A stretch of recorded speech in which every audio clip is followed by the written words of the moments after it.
খায়, কিন্তু 84 লক্ষ রয়েছে। আচ্ছা, 84 লক্ষ জীব সবাই কি হরিভজন করতে পারে? পারে না। তার মধ্যে স্থাবর জঙ্গম দুই ভেদ, এক হলো স্থাবর, এক হলো জঙ্গম। মানে স্থাবর কাকে বলে? যারা চলাফেরা করতে পারে না। জঙ্গম মানে কারা? যারা চলাফেরা করতে পারে। তো যারা চলাফেরা করতে পারে না, বৃক্ষ লতা, এরা তো হরিভজন করতে পারবে না, এদেরকে বাদ দিন। থাকলো কে? জঙ্গম। জঙ্গম মানে কারা? যারা চলাফেরা করতে পারে। এদের মধ্যে আবার তিন রকমের পার্থক্য আছে, ভেদ আছে। জল, তির্যক, স্থলচর, বিদ্যুৎ। কিছু জলে বাস করে, কিছু স্থলে বাস করে, আর কিছু আকাশে ওড়ে। যারা চলাফেরা করতে পারে তার নাম। আচ্ছা, যারা আকাশে ওড়ে আর যারা জলে বাস করে তারা তো হরিভজন করে না। মাছ হরে কৃষ্ণ বলে, পাখি রাম রাম বলে। স্থলে যারা বাস করে তাদের মধ্যে, তার মধ্যে আবার মনুষ্য জাতি অতি অল্পতর। তার মধ্যে ম্লেচ্ছ, পুলিন্দ, বৌদ্ধ, শবর। স্থলে মানুষ আর অন্যান্য কত থাকে? 84 লক্ষ জনের মধ্যে জলে থাকে 9 লাখ প্রকারের জীব। জলজা নবলক্ষণী, স্থাবরা লক্ষ বিশন্তি, বৃক্ষলতা যারা স্থাবর 20 লক্ষ প্রকারের। কৃমিয়া রুদ্র সংখ্যাকা, এই যে কৃমি, কীট, পোকা মাকড়, সাপ, এসব যত রকমের আছে, ভ্রমরা, মাছি, মশা, এগুলো 11 লক্ষ প্রকারের। পক্ষিণাম 10 লক্ষানাম, পাখি 10 লাখ প্রকারের। 30 লক্ষানি পশব, 30 লক্ষ প্রকারের পশু আছে। হিসাব করছেন কি আপনারা কত লক্ষ হচ্ছে? বলে এত সব হিসাব করে আমরা করবো। আর 4 লক্ষানি মানব, 4 লাখ প্রকারের মানুষ। তাহলে মানুষ সব থেকে কম। তার মধ্যে আবার কি? ম্লেচ্ছ, পুলিন্দ, বৌদ্ধ, শবর। হিন্দু পদ, সনাতনী পদ, সব তো অন্যান্য। তারা কি হরিভজন করে? হিন্দুরাই হরিভজন করে না, আবার অন্যদের তো। আচ্ছা, বাদ দিন, এসব ছেড়ে দিন, ছেড়ে দিন, ছেড়ে দিন। এবার ধর্মনিষ্ঠ মধ্যে বহুত বেদ মুখে জানে। যারা যারা একটু দিমাগ আছে, যাদের, যারা মনে করে আমি হিন্দু, আমি সনাতনী, তারা জানে যে আমাদের বেদ বলে কিছু শাস্ত্র আছে। কিছু কিছু লোক জানে, কিছু লোক তো এসবের কোনো ধারণাই রাখে না। কি বেদ, কি শাস্ত্র? ঠিক বলছি না ভুল বলছি? কিছু কিছু লোক আছে যারা বেদ মুখে জানে, কিন্তু বেদ নিষিদ্ধ পাপ করে, ধর্ম নাহি গণে। বেদে যেটা লেখা আছে সেটা যদি মানেন তাহলে ধর্ম হলো, যদি না মানেন তাহলে কি হলো? অধর্ম হলো। বলছেন বেদ নিষিদ্ধ পাপ করে, ধর্ম নাহি গণে। বাদ দিন ওদের কথা। যারা যারা বেদ মানে না ওদেরকে ছাড়ো, ওরা নাস্তিক। এরপরে হলো ধর্মনিষ্ঠ মধ্যে দেখো বহুত কর্মনিষ্ঠ। আচ্ছা, এখন কিন্তু ভক্ত আসেনি, এখন ভক্ত হয়নি। এখন কোথা থেকে কোথায় এলো বুঝতে পারছেন তো? যারা যারা বেদকে মানে তারা আবার কর্মনিষ্ঠ। মানে কি? এই লোক খাওয়াবো, এই করবো, সেই করবো, পুণ্য কর্ম করবো, দান করবো, লোক খাওয়াবো, তীর্থে যাবো। কি বুঝেছেন? করে কিনা এইসব? কারো প্রচুর টাকা, এখানে একটা স্কুল বানিয়ে দিল, ওখানে একটা হসপিটাল বানিয়ে দিল। একে বলে কর্মকাণ্ড। পুণ্য কর্ম করছে পরলোকে গিয়ে সুখ ভোগ করার জন্য। এরকম অনেক আছে, কোটি কোটি আছে। কোটি কর্মনিষ্ঠ মধ্যে এক জ্ঞানী শ্রেষ্ঠ। এরকম কোটি কোটি কর্মনিষ্ঠ আছে, পুণ্য কর্মের চক্করে যারা পড়েছে। তার মধ্যে কোনো একজন জ্ঞানী শ্রেষ্ঠ। জ্ঞানী মানে কি? সে মনে করে ভাই টাকা আছে বলে এভাবে উড়াবো না, না, শাস্ত্র আছে, গীতা ভাগবত আছে, একটু পড়ে দেখি ওখানে কি লেখা আছে। তারা একটু গ্রন্থের পাতা উল্টালো,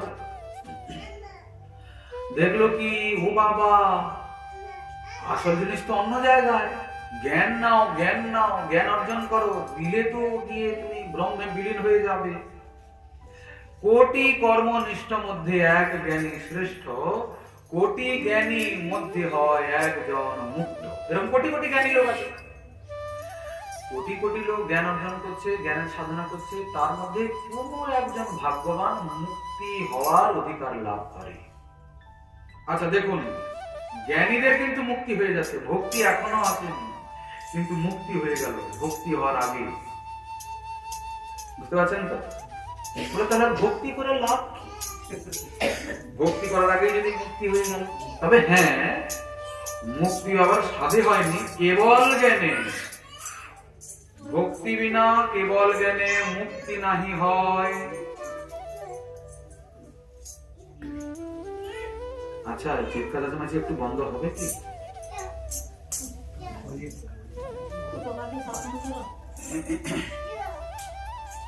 হরে কৃষ্ণ কৃষ্ণ কৃষ্ণ হরে হরে, হরে রাম রাম রাম হরে। ভক্তি ব্যতীত কেবলমাত্র জ্ঞান দিয়ে আবার মুক্তি হবে না। কিন্তু যারা মুক্তিকামী, ওদের জ্ঞানের সাধনাটাই মুখ্য। ভক্তি থাকে আনুষাঙ্গিক ভাবে, ওরা বুঝতে পারে না। কিন্তু ভক্তির সাজাত্য না থাকলে মুক্তি হবে না। যাক, এই বিষয়টা বড় কঠিন, আমরা এই ভক্তি মুক্তির চক্করে যাব না। এখন মুক্তি তো হয়ে গেল, মহাপ্রভু বলছেন কোটি মুক্ত মধ্যে দুর্লভ এক কৃষ্ণ ভক্ত। এখন জগতে বহু কৃষ্ণ ভক্ত হয়েছেন। আমরা জিজ্ঞাসা করি, বাবা কি জন্য হরি ভক্তি করছেন? বলে ভগবত ধামে চলে যাব বলে, ভগবত ধামে চলে যাব বলে, মুক্তি পেয়ে যাব বলে, আর এই জন্মমৃত্যুর চক্করে আসবো না, আর এরকম পুনরপি জন্ম পুনরপি মরণ আমি পড়বো না, আর তীর্থাপ জ্বালা ভোগ করবো না, সোজা বৈকুণ্ঠে চলে যাবো, যা। এই জন্য হরি ভক্তি করছি। দেখুন, বোঝায় ভুল থাকার জন্য কত বড় ক্ষতি হচ্ছে। হরি ভজনের উদ্দেশ্য মুক্তি পাওয়া নয়, মুক্তি তো ভক্তের হাতের মুঠোয় থাকে।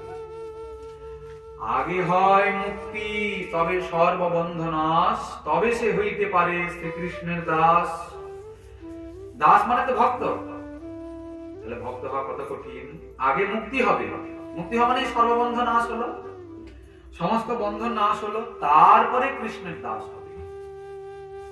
অনেকের আবার দাস পদবী আছে না, আছে না? নাই, থাকে না? ওই নিয়ে কত মাতামাতি, আমি দাস অধিকারী। লোকে বলে কি না, দাস অধিকারী ধুয়ে খাবে না। দাসত্ব বৃত্তি, দাসত্বের ভাবনার হৃদয়ে এসছে কি, আমি গোবিন্দের দাস। এই ভাবনাতেই উদ্ধার হবে। জন্মান্তর সহস্রেষু যস্য স্যাদ বুদ্ধিরিদৃশি দাসোহং বাসুদেবস্য সর্বলোকান সমুদ্ধরে। এই ভাবনা সহজে আসে না। জন্মান্তর সহস্রেষু, হাজার হাজার জন্মের পরে কোন ভাগ্যবানের চিত্তে উদয় হয় আমি গোবিন্দের দাস।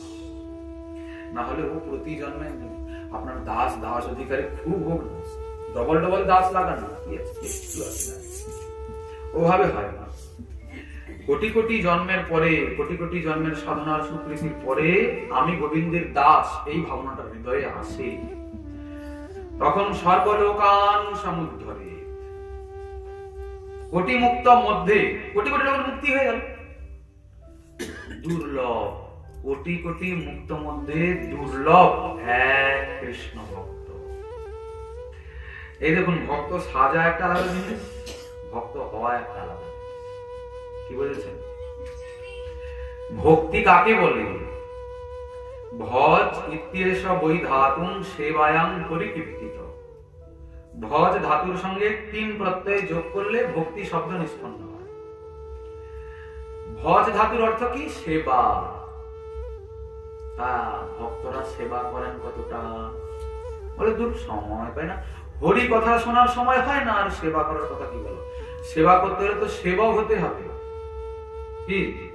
আচ্ছা, সেবা না হয় অনেকে বলে না গো সেবা করি। আপনি তো খালি বকেন, 2টো নকুল দানা 2টো নকুল দানা করেন। আমরা কত কি দেই জানেন?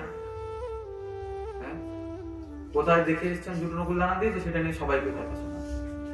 আমরা অনেক কিছু দিই, আচ্ছা দেন না হয়, কিন্তু এটা কি অনুসন্ধান করেছেন কখনো? আপনি যা যা দেন ওতে আপনার আরাধ্যদের সুখী হচ্ছেন, এটা কখনো অনুসন্ধান করেছেন কি? বলে এসব অনুসন্ধান করতে, দিতে হয় দিয়েছি, সুখী হলো না দুঃখী হলো, অত জেনে আমি কি করবো? বলে তাহলে তো আপনি সময় নষ্টই করলেন কেবলমাত্র, নাকি? আপনি যে ঠাকুরের সেবা করতে গিয়ে মানে আধা ঘন্টা সময় দিলেন, সময়টা তো অপচয় হলো মাত্র। শ্রম এবহি কেবলম, পরিশ্রম করাটাই সার হলো। কেননা আপনি যে কাজটা করলেন ওই কাজটা সার্থক হলো কিনা ও বিষয়ে আপনার কোনো অনুসন্ধান নাই না, অতএব কাজ ওটা তো বেকারই হলো। কি বুঝতে পারছেন কথাটা? আপনি যখন সেবা করবেন তখন সেবার পরে সেবনিধি প্রসন্ন হলেন কিনা, আপনার সেবায় উনি সুখী হলেন কিনা ও বিষয়ে তো অনুসন্ধান রাখতে হবে। হ্যাঁ তা রাখার দরকার, কিন্তু উনি কি করে প্রসন্ন হবেন তা কি করে বুঝবো?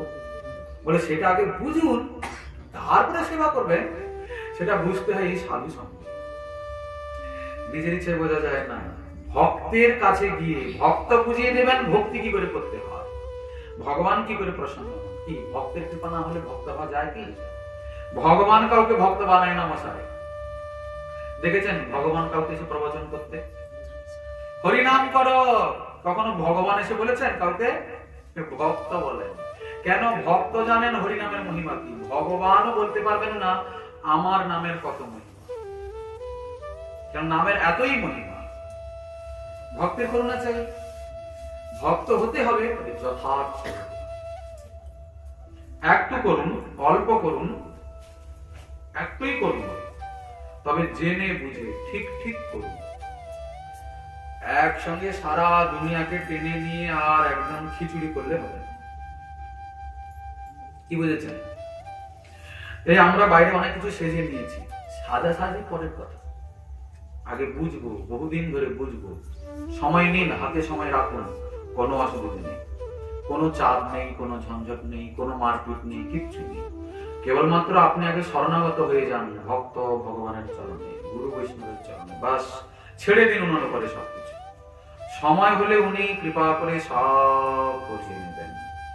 অনেকে কষ্ট পান। এই গতকালকে বোধহয় সেই মা বলছিলেন যে বাবা প্রসাদ ভোজি হওয়াটা বড় কঠিন ব্যাপার। না, কঠিন কিছুই নয়। আপনি নিজের উপরে চাপ নিচ্ছেন বলে কঠিন মনে হচ্ছে। চাপ নেওয়ার কোনো দরকার নেই। দরকার কেবলমাত্র একটা কাজ, সর্বস্ব তোমার চরণে সঁপিয়া পড়েছি তোমার দ্বারে। তুমি তো ঠাকুর, তোমার কুকুর বলিয়া জানো মোরে। তুমি ঠাকুর, আমাকে তুমি তোমার কুকুর মনে করো, বাস। কুকুরটা মালিকের উপরে নির্ভরশীল থাকে কিনা। আত্মনিবেদন করি তুয়া পদে হইনু পরম সুখী। এই দেখুন সুখ পাওয়ার উপায় বলছেন। তোমার চরণে আত্মনিবেদন করলাম বলে পরম সুখী হয়ে গেলাম। গীতাতে বলেছেন না, অনিত্যম অসুখম লোকং এবং প্রাপ্ত ভজস্ব মাম। সুখ পেতে চাও আমার ভজন করো। আমরা আলোচনা করেছি পূর্বদিনে। চিন্তা করার কোনো দরকার নেই, ভয় পাওয়ার কোনো দরকার নেই। ভয় পাওয়াকে ভক্তি বলে না। ভক্তি মানে ভালোবাসা, ভগবানের সঙ্গে প্রেম, ভগবানকে ভালোবাসা। আর ভালোবাসা প্রেম ভগবানের সঙ্গেই হয় এই জগতে, ভালো। আপন লোক না হলে ভালোবাসবেন কাকে? আপনে আপনেই তো সম্বন্ধ তৈরি হয়। কি অন্য কারোর সঙ্গে কোনোদিন আত্মীয়তা হবে? আত্মীয় কাকে বলে? আত্মার সঙ্গে যার সম্বন্ধ তাকেই তো আত্মীয় বলে। না কি বলেন? বলে না আত্মীয় বাড়ি যাচ্ছে। বাঙালিদের উচ্চারণ একটু ভুল তো। আত্মীয়কে আত্মীয় বলে, আত্মাকে আত্মা বলে। উচ্চারণের ভুল থাকার কিন্তু শব্দটা হচ্ছে আত্মা, আত্মীয়। আত্মীয় কাকে বলে? আত্মার সঙ্গে যার সম্বন্ধ। তা আত্মার সঙ্গে সম্বন্ধ কার? কোন লোকটার সঙ্গে আপনার আত্মার সম্বন্ধ? বলে কারুর সঙ্গে। গোবিন্দ গীতাতে বলেছেন মাময়ী বাংশ, আমার অংশ, জীবভূত জীবলোকে জীবভূত সনাতন। আমারই অংশ আত্মা রূপে প্রতিটা শরীরের মধ্যে বিরাজ করছে, সব আমার। আমরা, আপনারা, তারা সবাই উনারই। উনার সঙ্গেই আমাদের নিত্য সম্বন্ধ, আর কারোর সঙ্গে সম্বন্ধ। আর যদি বলতে হয় সম্বন্ধ আছে, তাহলে সবার সঙ্গেই সবার সম্বন্ধ আছে। যেহেতু আমরা সবাই ভগবানের, এই জন্য আমরা সবাই ভাই ভাই হলাম কিনা, এই দিক দিয়ে সবার সঙ্গে সবার সম্বন্ধ। কি একটা বাপের 4 ছেলে, তো 4 ছেলে ভাই ভাই কিনা, যেহেতু বাপের ছেলে। আমাদের পিতাকে, জগতের পিতা কৃষ্ণ, সবার পিতা কৃষ্ণ, তো আমরা সবাই তার সন্তান, তাহলে আমরা ভাই ভাই হলাম। যদি এদিক দিয়ে দেখতে যাওয়া যায় তাহলে সবার সঙ্গেই সবার সম্বন্ধ আছে। আর যদি সেদিক দিয়ে দেখতে যাওয়া যায় তাহলে কারোর সঙ্গে কারোর সম্বন্ধ নেই, কেবলমাত্র ভগবানের সঙ্গে ছাড়া। কি বুঝেছেন? আপন লোকের কাছেই সর্বস্ব সমর্পণ করে দিন, দিলে আর ভয় নেই, চিন্তা করার দরকার নেই। মচ্চিত্ত সর্বদুর্গাণি মৎ প্রসাদাৎ করিষ্যসি। তোমার চিত্ত মন বুদ্ধি অহংকার যা আছে আমাকে সমর্পণ করে দাও। মৎ প্রসাদাৎ, আমার কৃপাতে তুমি সমস্ত চড়াই উতরাই, সমস্ত বাধা বিঘ্ন থেকে উদ্ধার লাভ করবে। অথ চেত্তম অহংকারাৎ ন শ্রস্যসি, যদি তুমি অহংকারের বশবর্তী হয়ে আমার এই ছোট কথাটাকে না মানো তাহলে বিনশ্যসি, তোমার বিনাশ নিশ্চিত। অর্জুনকে বলেছেন গীতাতে। অর্জুন বারবার বলছে, তুমি যে এত কথা বললে আমি কিছুই বুঝতে পারছি না, কিছুই বুঝতে পারছি না। তুমি অনেক যোগের কথা বললে, জ্ঞান যোগ, ধ্যান যোগ, বিজ্ঞান যোগ, ভক্তি যোগ, এ যোগ, সে যোগ, সে যোগ, যোগ যোগ যোগ যোগ যোগ। আমি যুক্ত হয়ে হয়ে আর মাথাটাই আমার গন্ডগোল হয়ে গেছে। এত কথা বাদ দিয়ে তুমি সরল কথায়, এক কথায় কিছু বলো তো, সহজ উপায় বলো। তখন গোবিন্দ বলছেন, বাপু অত বাদ দাও, অত সব ঝঞ্ঝট বাদ দাও, ছোট্ট কথাটা বলছি ওটা মেনে নাও। তোমার মন বুদ্ধি যা কিছু সব আমার চরণে সমর্পণ করে দাও, যা, আর তোমার কিছু চিন্তা করতে হবে না। আমার কৃপাতেই তুমি উদ্ধার হবে। আর যদি তুমি অহংকারের বশবর্তী হয়ে আমার এই সামান্য কথাটাকে না মানো তাহলে তোমার বিনাশ নিশ্চিত। কি বুঝলেন? আচ্ছা, গীতার শেষে আছে না, যত্র যোগেশ্বর কৃষ্ণ যত্র পার্থ ধনুর্ধর তত্র শ্রী বিজয়। যেখানে গোবিন্দ আছেন সেখানে বিজয় নিশ্চিত। পাণ্ডবদের দলে কত সৈন্য ছিল? কম ছিল না? কৌরবদের কত ছিল? আবার শ্রীকৃষ্ণের নারায়ণী সেনা, তারাও গেল। বড় বড় যোদ্ধা, গুরু দ্রোণাচার্য, পিতামহ ভীষ্ম, বড় বড় রথী মহারথী, দেবতারাও যাদেরকে হারাতে পারে না, মহাভয়ঙ্কর। পাণ্ডবদের অস্ত্র গুরু সাক্ষাৎ দ্রোণাচার্য, যার কাছ থেকে অস্ত্র শিখেছে, তার সঙ্গে যুদ্ধ হবে। তাহলে ভাবুন ব্যাপারটা। আবার ইনাদের দলে কেবলমাত্র কৃষ্ণ আছেন, তাও অস্ত্র ধরবেন না, তাহলে ওকে রেখে লাভ, রথের সারথ। কিন্তু জয় কার হলো? কৃষ্ণের জয় হলো? কৃষ্ণের জয় হয়নি, পাণ্ডবদের জয় হয়েছে। কৃষ্ণের আবার জয় পরাজয় কি? ওনার আবার প্রতিদ্বন্দ্বিতা কার সঙ্গে করবেন? ওনার সমান আছে কে যে ওনার সঙ্গে প্রতিদ্বন্দ্বিতা করে ওনাকে পরাজিত করবে, উনি জয় হবেন? এই চিন্তা ভাবনাটাই ভুল। উনি তো সর্বশক্তিমান, উনার আবার জয় পরাজয়ের প্রশ্ন আসছে না। ঠিক কি না? ঠিক তেমনই গীতা আসলে অর্জুনকে বলেননি, ওটা জীবকে, আমাদেরকে লক্ষ্য করে, অর্জুনকে উপলক্ষ করে উপদেশ করেছেন। কৃষ্ণ কৃপালু অর্জুনের লক্ষ্য করিয়া জগতের রাখিয়াছেন উপদেশ দিয়া। তো এই কথা বলতে চাইছেন যে যদি কেউ তেমনি জীবনে গোবিন্দকে কেবলমাত্র ধারণা করে রাখে, কিছু যদি না করতে পারে, কেবলমাত্র গোবিন্দ চরণে নিজেকে সমর্পিত করে রাখতে পারে, তাহলে তার জয় নিশ্চিত, এতে কোনো সন্দেহ নেই। দূর, এসব মিথ্যা কথা। আমাদের কি অন্য অভাব আছে নাকি? মা কালী, চণ্ডী, বাবা শিব, সারা দুনিয়ার কত কি সব ঘন্ট ঘাটা খিচুড়ি। তারপরে আবার হিন্দুদের 33 কোটিও কম পড়ছে, পীর বাবা, যিশু বাবা, বাবা, বাপু, কাকা, কাকি, কত কি ডেলি ডেলি ভগবানের উদয় হচ্ছে। এখন যতদিন যাচ্ছে তত নতুন নতুন ভগবান উৎপন্ন হচ্ছে। আর আমরা সনাতনী লোক না, কুসংস্কারের তো আমাদের বেশি। কোথাও একটু চমৎকার দেখতে পেলেই আর ঘট করে বলে পড়লাম কি, ও বাবা বাবা বাবা, সে ঘুমসি, সে তারপরে পয়সা, তারপরে সে কি পাথর কি বেঁধে বেঁধে গাছে ঝুলিয়ে দিয়ে সে কি অবস্থা অন্য জায়গায় দেখতে পাওয়া যায়। এসব পাথর বেঁধেছে কেন লোকে? বলে মানত করেছে। পাথর বেঁধে মানত করতে হয় নাকি? কি সব পরিস্থিতি এসে গেল বাবারে বাবা, ভাবতে অবাক লাগে। বুঝেছেন তো? সর্বশক্তিমান কাকে বলে? কর্তুম অকর্তুম অন্যথা কর্তুম ইতি সমর্থ। সর্বসমর্থ যিনি, তিনি তো সর্বশক্তিমান, তিনি তো শ্রীকৃষ্ণ, তিনি তো গোবিন্দ। সর্বশক্তিমানকে ছেড়ে দিয়ে আর চুঙ্গি মুঙ্গিদের কাছে আমরা দৌড়াচ্ছি, তাহলে আমরা মূর্খ নই? কি বলে? সবাই তো তার দাস, একলে ঈশ্বর কৃষ্ণ, আর সব ভৃত্য। যাহারে জইছে নাচায় সে তৈছে করে নৃত্য। একলা ঈশ্বরকে কৃষ্ণ, বাকি সব ভৃত্য মানে দাস, বাকি সবই তার দাস। স্বতন্ত্র ঈশ্বর তুমি হও ইচ্ছাময়, যাহারে জইছে নাচাও সে তৈছে নাচাও। তুমি তাকে যেমন করে নাচাও সে তেমন করে নাচে। তুমি পরম স্বতন্ত্র ঈশ্বর। ঈশ্বর মানে সর্বনিয়ন্তা, ওনার হাতেই সবকিছু। উনি দৃষ্টি দিয়ে সৃষ্টি করতে পারেন, উনি ওনার একটা অঙ্গ দিয়ে সমস্ত কার্য সম্পাদন করতে পারেন। অঙ্গানি যস্য সকলেন্দ্রিয় বৃত্তিমন্তি পশ্যন্তি পান্তি ফলয়ন্তি চিরং জগন্তি। ব্রহ্মসংহিতা পড়ে দেখুন, সব লেখা আছে। সব কিছু ওনার থেকে। আমরা অনেকে অনেক বুঝি, অনেকে জানি যে গোবিন্দই ভগবান, উনি সব, তবুও না মন মানে না। মা শীতলাকে একটু ভাঙ টান না খাওয়ালে কোথায় ফুসকুড়ি বেরিয়ে যাবে কি।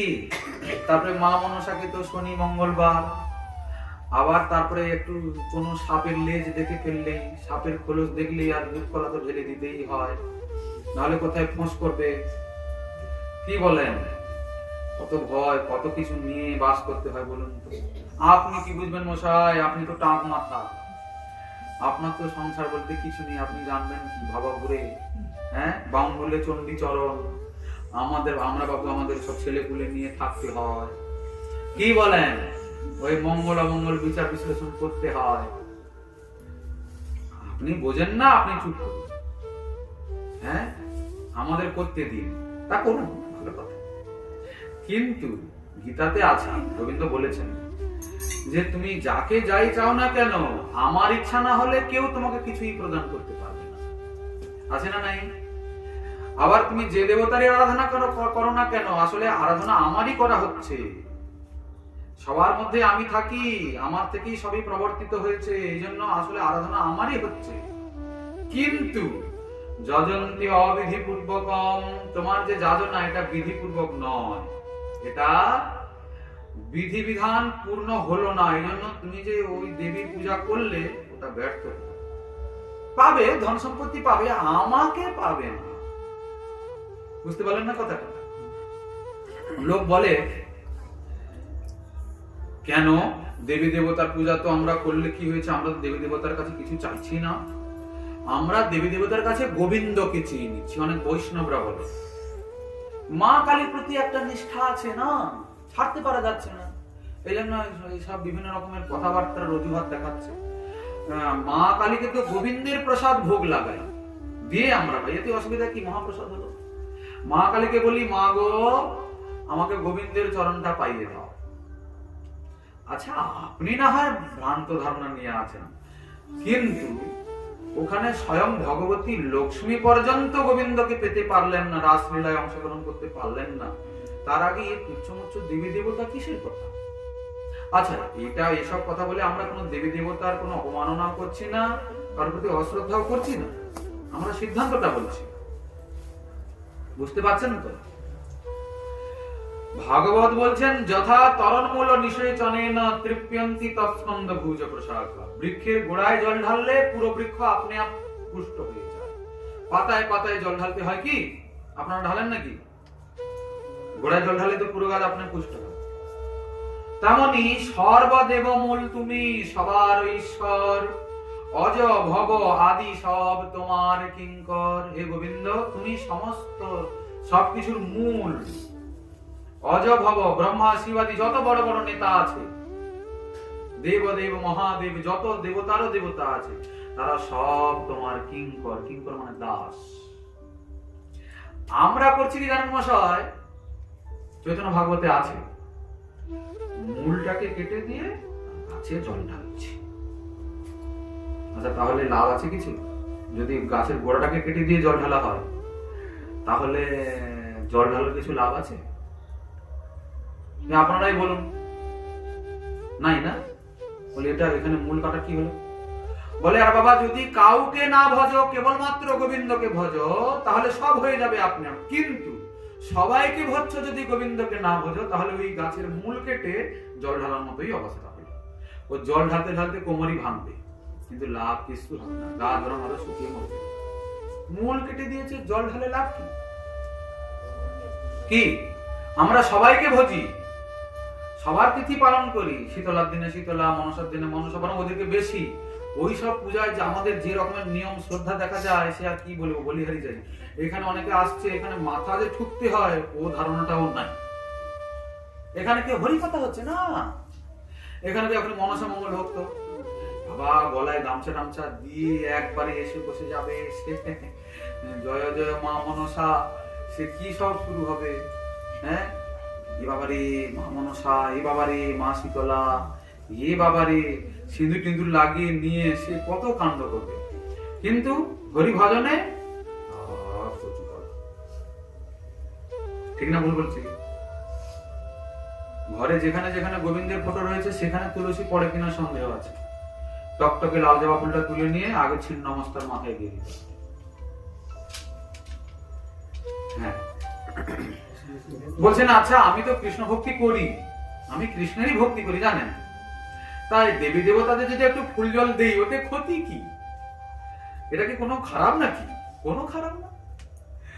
আমাদের শ্রী শ্রী প্রেমভক্তি চন্দ্রিকাতে শ্রী নরোত্তম দাস ঠাকুর মহাশয় বলছেন ক্ষতি কিছু নেই, তবে আপন আপন স্থানে পীড়িতি সভায় টানে ভক্তি পথে পড়ে বিগতি। আপন আপন স্থানে পীড়িতি সভায় টানে। মা কালীকে পুজো করতে করতে ও একটা আপনাকে আকর্ষণ করবে, ওর প্রতি একটা আপনার ভালোবাসা জন্মাবে। কি আপনার ঠাকুরের সিংহাসনে অনেক রকমের আছে, বুঝেছেন? তো এবার আপনি এখন বুঝতে পারলেন কৃষ্ণ ভক্তি কি জিনিস। আচ্ছা, তারপরেও আপনি বলবেন দেখুন শিবের মূর্তিটা আছে, কিরকম করে ফেলে দেই বলুন তো? একটা আকর্ষণ হয়ে গেছে কিনা, ওর প্রতি একটা আপনার প্রেম হয়ে গেছে। এই দেখুন এখন আপনার 16 আনার হৃদয়টাকে আপনি গোবিন্দকে দিতে পারছেন না, কেন ভাগ হয়ে গেছে এখানে ওখানে। আপন আপন স্থানে পীড়িতি সবাই টানে ভক্তি পথে পড়ে বিগতি। হরি ভক্তির পথে বাধা পড়ে যাবে না। আমাদের সম্প্রদায়ে আমাদের সিংহাসনে, সে মন্দিরের সিংহাসন হোক আর হৃদয়ের সিংহাসন হোক, পঞ্চতত্ত্বাত্মক শ্রীকৃষ্ণ চৈতন্য মহাপ্রভু আর সসখী যুগল কিশোর, বাস আর কেউ থাকবে না। হ্যাঁ, গুরুবর্গের চিত্রপট থাকবেন, গোস্বামীগণের চিত্রপট থাকবেন, সিদ্ধ বাবাগণের চিত্রপট থাকবেন, আপনার সম্প্রদায়ের আচার্যগণের চিত্রপট থাকবেন, কিন্তু এ বাদ দিয়ে আর কিছু থাকবে না। আর কারোর আরাধনা করবো না, কোনো দিকে তাকাবো না। ভাগবত শাস্ত্র মর্ম নববিধা ভক্তি ধর্ম সদাই করিব সুসেবন। অন্য দেবাশ্রয় নাই তোমারে কহিনু ভাই, এই ভক্তি পরম কারণ। অন্য দেবতার আশ্রয় নেব না, কেবলমাত্র কার আশ্রয় নেব? কার আশ্রয় নেব? যিনি সর্বাশ্রয়, যিনি সবার আশ্রয়। আশ্রয়ের মূল তত্ত্ব একমাত্র গোবিন্দ, আর কোথাও আশ্রয় নিতে না। আশ্রয় দেওয়ার জন্য কারো কাছে আশ্রয় নেই, সবাই তার আশ্রয়েই আছে। আপনি আবার কোথায় আশ্রয় খুঁজছেন? ঠিক কিনা? সবাই গোবিন্দের আশ্রয় আছে কি নেই? তো যার যে নিজেই প্রার্থী, আপনি তার কাছে আবার কি প্রার্থনা করবেন, কি দেবেন? তারপরে না হয় মা দুর্গা দুর্গতি সব নাশ করলেন, না হয় কেউ আপনাকে ধন সম্পত্তি কিছু দিলেন, কার কতদিন ধরে রাখতে পারবেন সেগুলো? একদিন সব ছেড়ে যেতে হবে কি না? যেতে হবে তো। তবে যেটাকে একদিন ছাড়তেই হবে সেটার পেছনে পড়ে সময় নষ্ট ছাড়া আর কি আছে? অতএব যদি শরণ নিতে হয় তাহলে কোথায় শরণ নেবেন? গোবিন্দের চরণে। ভজনীয় একমাত্র গোবিন্দ।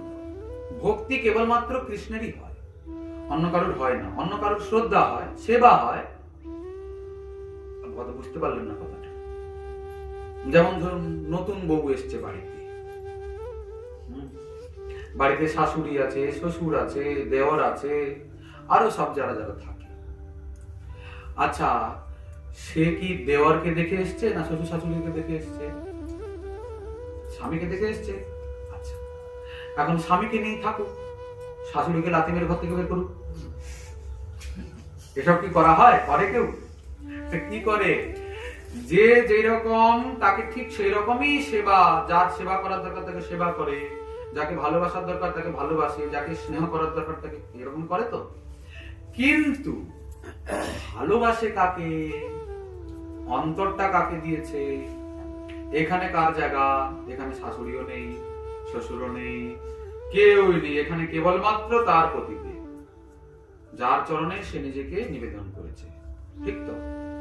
ভক্তি কেবলমাত্র সে প্রতিটি করবে, করে, এটাই তো পদ্ধতি। এখানে ঠিক তেমন হৃদয় বিহারী গোবিন্দ, উনারই ভজন, উনারই ভক্তি করতে হবে। বাকি যত রয়েছে দেবী দেবতা, নমস্কার, মাথা টুকরো।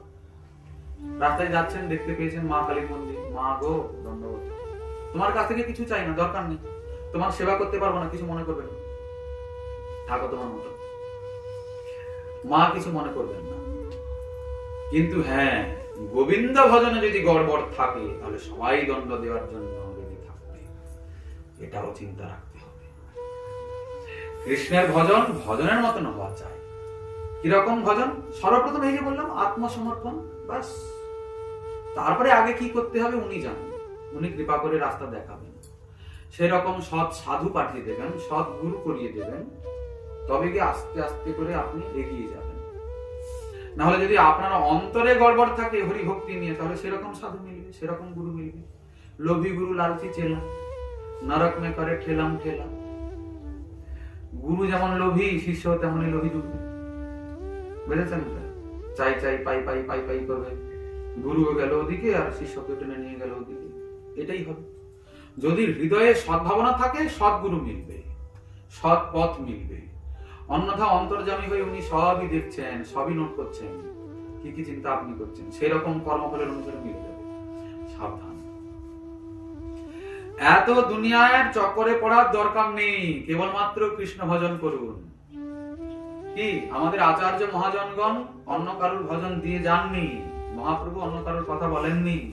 কি বলেছেন? হরের নাম, হরের নাম, হরের নামৈব কেবলম, কলৌ নাস্তেব নাস্তেব নাস্তেব গতিরন্যথা। কার নাম করতে বলেছেন? অনেকে বলে কি জানেন তো, বড় বড় লোক বলে কি, যার ইচ্ছা নাম নাম, যার নাম ভালো লাগে আপনি নিন। যার নাম ভালো লাগে মানে কালী, চণ্ডী, শিব, দুর্গা, কৃষ্ণ, বিষ্ণু, হরি, বামন, যার নাম ভালো লাগে তার নাম নিন, যান। আচ্ছা, এটা কিন্তু বিধি নয়। এই যে বৃহৎ নারদীয় পুরাণ বলছেন কি, হরের নাম, হরের নাম, হরের নামৈব কেবল। কেবল মানে কি? কেবল মাত্র হরির নাম, হরির নাম, হরির নামই করতে হবে। এটা ছাড়া নাস্তেব নাস্তেব নাস্তেব গতিরন্যথা, হরি নাম ছাড়া কোনো গতি নেই। মা কালীর নাম করতে হবে, বাবা শিবের নাম করতে হবে, এরকম তো কই লেখা নেই। আছে কোথাও, কিন্তু কলিযুগ কেবল নাম আধারা, কলিযুগ কেবলমাত্র হরি নামের আধারে রয়েছে। কি ভাগবত বলেছেন? কলৌ তদ হরি কীর্তনা। কলিযুগে কেবলমাত্র হরি নাম সংকীর্তন মুখ্য। কি বুঝেছেন? অন্য কিছু। অতএব দেখিয়া শুনিয়া ভজ, সাধু শাস্ত্র মত যজ। আচ্ছা দেখুন, এই যে কয়েকদিন ধরে আমাদের যে আলোচনা চলছে, এগুলো কিন্তু অত্যন্ত প্রাথমিক এবং সাধারণ আলোচনা। অত্যন্ত প্রাথমিক মানে কি বলেন তো? ধরুন কারোর হাতটা বড় কেটে গেছে, হসপিটাল অনেক দূরে, তখন কি করা হয়? প্রাথমিক চিকিৎসা, একটু কোন রকম করে একটু এটি দিয়ে একটা কাপড় বেঁধে দেওয়া, এটা প্রাথমিক চিকিৎসা, যাতে হসপিটাল পর্যন্ত যাওয়া যেতে পারে। চিকিৎসা তো হবে ওখানে। আসলে আমাদের এই কয়েকদিন ধরে এই প্রাথমিক চিকিৎসা চলছে। আসল ভজন সাধনের কথা কিন্তু আমরা বলতে পারছি না। কেন পারছি না? আমরা এখনই ওইসব বলা শুরু করলে আপনারা কিছুই বুঝতে পারবেন না। আগে চিত্তটা তৈরি হোক ওগুলোকে বোঝার জন্য। করবো কবে সেটা বলতে পারবো না, করবো তো পরে, আগে তো বুঝতে হবে। এই যে সাধারণ কথাগুলো আলোচনা হচ্ছে এই কারণে, কৃষ্ণে যাতে মতিটা স্বাভাবিক হয়ে যায় সেই কারণে। দেখুন কত বড় সমস্যার কথা। যিনি আমাদের পরম আপন, প্রিয়জন, অত্যন্ত নিকটতম, প্রিয়তম, অন্তরে যিনি বাস করেন, তাকে আবার সভা করে বোঝাতে হচ্ছে। এত বড় সভা করে টাকা পয়সা খরচা করে তার চরণে মতি কি করে হবে সেগুলো শুনতে হচ্ছে। এগুলো দুর্ভাগ্য না? যিনি নিরন্তর অন্তরে বাস করেন, যিনি প্রকৃত আপন, যার সঙ্গে আমার সম্বন্ধ চিরকালের, আবার তাকে ভজার জন্য, তাকে ডাকার জন্য, তাকে চিন্তা করার জন্য বোঝাতে হচ্ছে। এগুলো দুর্ভাগ্য কিনা? নাকি ভুল বলছি কি? আমাদের বরং একটু চিন্তা করার দরকার। বলে তাই তো, গোবিন্দ অন্তরে রয়েছেন, তিনি আমার সব থেকে নিকটতম প্রিয়তম, আত্মারও আত্মা, তাকে কি করে ভজবো, তার চরণে কি করে মতি হবে, তাকে কি করে বুঝবো, তার জন্য আমাদেরকে এত কথা শুনতে হবে? সত্যি তো দুর্ভাগ্য। তো যাই হোক, আমরা বুঝি না বলেই গোবিন্দেরই এসব ব্যবস্থা, এই সাধুমুখী হরি কথা। কেন? আগে কৃষ্ণমতি হোক, কৃষ্ণ ভজনই যে করতে হবে এই বোধ শক্তি আগে জাগুক, তারপরে কৃষ্ণ ভজনের প্রয়োজনীয়তা, ভজন করে কি লাভ, ভজন করব কেন, এটাও বুঝতে হবে। তারপরে তো ভজন করার জন্য ইচ্ছা জাগবে। কি বলেন? মহাপ্রভু বলছেন, দেহত্যাগে কৃষ্ণ না পাইয়ে ভজনে কৃষ্ণ প্রাপ্তি উপায় প্রভু নহে ভক্তি বিনে। ভজন ছাড়া গোবিন্দকে বোঝাও যাবে না, পাওয়া তো বহু দূরের কথা। হরে কৃষ্ণ কৃষ্ণ কৃষ্ণ হরে হরে, হরে রাম রাম রাম হরে হরে।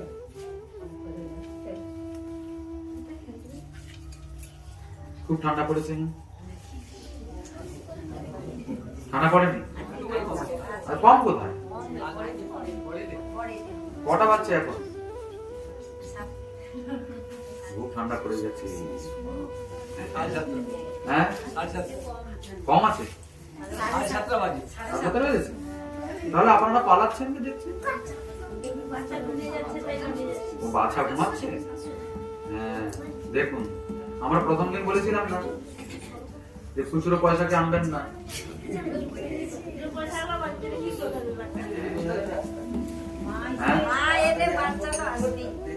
এই দেখুন তো কি অবস্থা। হ্যাঁ, ঠিক আছে ঠিক আছে। বড় টাকা ভাঙাতে হলে খুচরো লাগে তো।